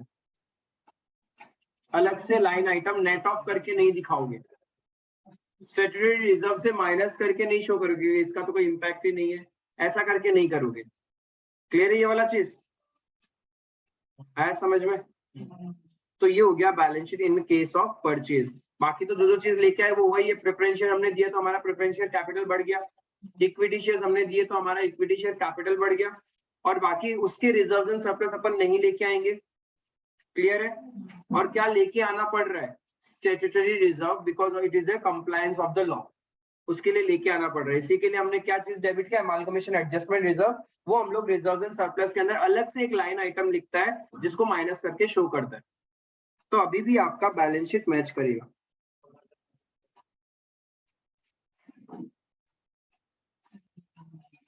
कितना 16,500। क्या समझ में आया? In the nature of purchase और in the nature of merger में क्या डिफरेंस है? उसका खुद का 300 था और प्लस उसका लेके आएगा export profit reserve, investment allowance reserve, ये सारे आपके स्टैट्यूटरी रिजर्व्स हैं। ये मैंने लिखाया था ना एक दो एग्जांपल,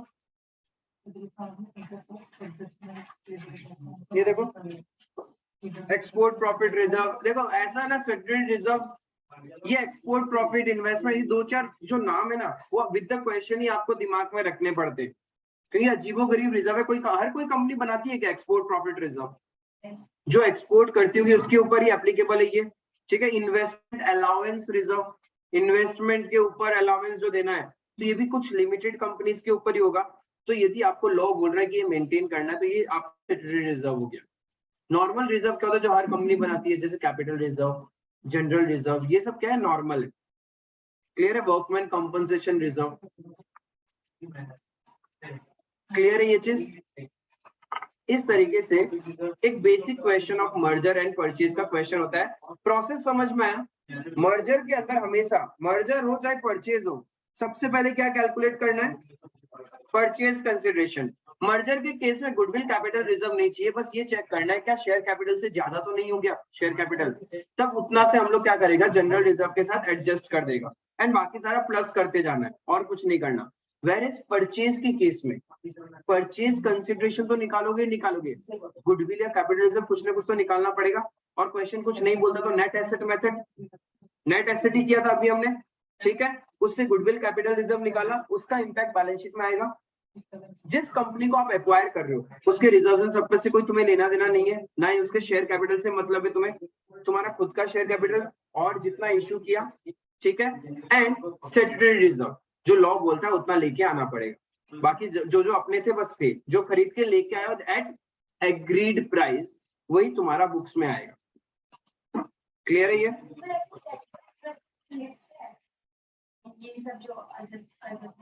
ये अजब गजब मेरे को जो क्वेश्चन में दिखता है इसलिए मैं नोट्स में लिख देता हूँ उसको, ताकि तुम लोग एटलीस्ट ये 2-3 नाम तो याद रखो, बाकी इसका कोई वो लिस्ट नहीं है मेरे पास। नाम दिखा तो हाँ वो स्टैट्यूटरी है, और बहुत ही अजीब गरीब हो तो क्वेश्चन खुद ही बोल देगा treated as a statutory reserve, उसमें आपको टेंशन लेने का जरूरत नहीं, क्योंकि कहीं पे भी इंस्टीट्यूट में भी या AS 14 का जो उसमें लिखा हुआ नहीं ऐसा कि ये स्पेसिफिक स्टैट्यूटरी रिजर्व है जिसको आपको ध्यान में रखना है, बस इतना लिखा हुआ है कि स्टैट्यूटरी रिजर्व को आपको कैरी फॉरवर्ड करना है in case of purchase, whereas बाकी जितने भी रिजर्व एंड सरप्लस है उसको अपन कुछ नहीं करता इन केस ऑफ परचेज। आया समझ में? फटाफट नोट डाउन करो। टास्क क्या रहेगा आपके लिए, इसी क्वेश्चन का शेड्यूल 3 घर पे बनाना होगा, फटाफट करो फिर नेक्स्ट दिखता है। So today we covered amalgamation कितना तरह का है, 2 तरह का हो सकता है, it is in the nature of merger और in the nature of purchase। amalgamation में पार्टी कौन कौन है, एक ट्रांसफरर और एक ट्रांसफरी। ट्रांसफरर कौन, जो बिक रहा है जो, और ट्रांसफरी कौन है, जो खरीद रहा है। इंग्लिश में उसको क्या बोलेंगे, एक वेंडर कंपनी और एक वेंडी कंपनी, ठीक है, कोई गलत नहीं। कंडीशन कब मानेगा हम लोग कि amalgamation in the nature of merger है, कब, when 100% assets and liabilities of the transferor company is merged with the transferee company at book value, 90% of the equity shareholder become the equity shareholder of the transferee company, payment is made in equity shares, ठीक है, except for fractions, clear है, and intention है business continue होगा, clear है। ये सारी conditions आपको यदि फुलफिल हो रही है then it is a case of merger. except in order to maintain the uniformity in हाँ, book value at book value, सारी एसेट्स एंड लायबिलिटीज लेके आएगा, net assets and liabilities will be bought at book value except for bringing in line with the accounting policies. यदि उसकी वजह से कुछ changes करना है तो बात अलग है। अगर इन 5 पॉइंट का कंडीशन वायलेट होता है, कोई भी एक कंडीशन वायलेट हुआ then it is a case of purchase, ठीक है। मर्जर और परचेज में क्या डिफरेंस था, मर्जर में सारा एसेट्स एंड लायबिलिटीज चला जाता है, परचेज में नहीं जाता। मर्जर के केस में गुडविल कैपिटल रिजर्व बोल के नहीं आता, लेकिन परचेज के केस में गुडविल या कैपिटल रिजर्व कैलकुलेट करता है। मर्जर के केस में सिर्फ इक्विटी शेयर्स इशू करते हैं अपन, वेयर एज परचेज के केस में क्या होता है, कुछ भी पे कर सकते हैं अपन, क्लियर है। तो और क्या था, मर्जर के केस में इफ इशूड कैपिटल से ज्यादा हम लोग इशू कर रहा है, ऑलरेडी जो कैपिटल था उससे ज्यादा इशू कर रहा है, then that extra is adjusted with the general reserve with the name adjustment for amalgamation, whereas statutory reserves को कैरी फॉरवर्ड करना पड़ सकता है परचेज के केस में, हर बार कंपलसरी नहीं है। क्वेश्चन बोला कि कैरी फॉरवर्ड करना है स्टैट्यूटरी रिजर्व को भी, तो अपन कैरी फॉरवर्ड करेगा, उसके लिए हम लोग का एक अकाउंट ओपन होता है that is amalgamation adjustment reserve account, उसको as a separate line item दिखाएगा under reserves and surplus, clear है। ये कुछ बेसिक डिफरेंस है मर्जर और परचेज के केस में। स्टैट्यूटरी रिजर्व का हमने ट्रीटमेंट पढ़ लिया, amalgamation adjustment reserve account debit to statutory reserve, जब तक नीड है तब तक मेंटेन करो, जिस दिन मेंटेन नहीं करना इसी एंट्री को रिवर्स करके अपन बुक से हटा देगा इन रिजर्व्स को। परचेज कंसिडरेशन निकालना दिखा था, परचेज कंसिडरेशन में क्या दिमाग में रखना है, एक ही चीज दिमाग में रखना है, जो आप अपने शेयर होल्डर्स को पे करते हो बस वही, चाहे शेयर होल्डर्स को कुछ भी पे करो, ठीक है। डिबेंचर होल्डर्स एंड क्रेडिटर्स को जो पे कर रहे हैं वो परचेज कंसिडरेशन का पार्ट नहीं बनेगा, क्लियर है यहाँ तक। गुडविल कैपिटल रिजर्व निकाला था अभी एक कंपनी का, ट्रांसफरी कंपनी के बुक्स में, कि पहले परचेज कंसिडर देख लो कि ट्रांसफर कंपनी कितने रुपीज में खरीद रहा है, फिर देखो कि जितना रुपी वो पे कर रहा है या शेयर्स के इशू कर रहा है उसके बदले में उसके बिजनेस में क्या क्या आ रहा है, दैट इज नेट एसेट। ठीक है, तो डिफरेंस पता चल जाता है गुडविल या कैपिटल रिजर्व। इससे रिलेटेड और क्वेश्चंस करना है नेक्स्ट क्लास में। अपन क्या करेगा नेक्स्ट लेक्चर में, मर्जर का केस, मतलब पुरानी कंपनी को बंद करना सीखेगा सबसे पहले, then we will do certain questions related to merger. ठीक है, that's all for today, thank you. Sir अगर कैपिटल रिजर्व नहीं लगेगा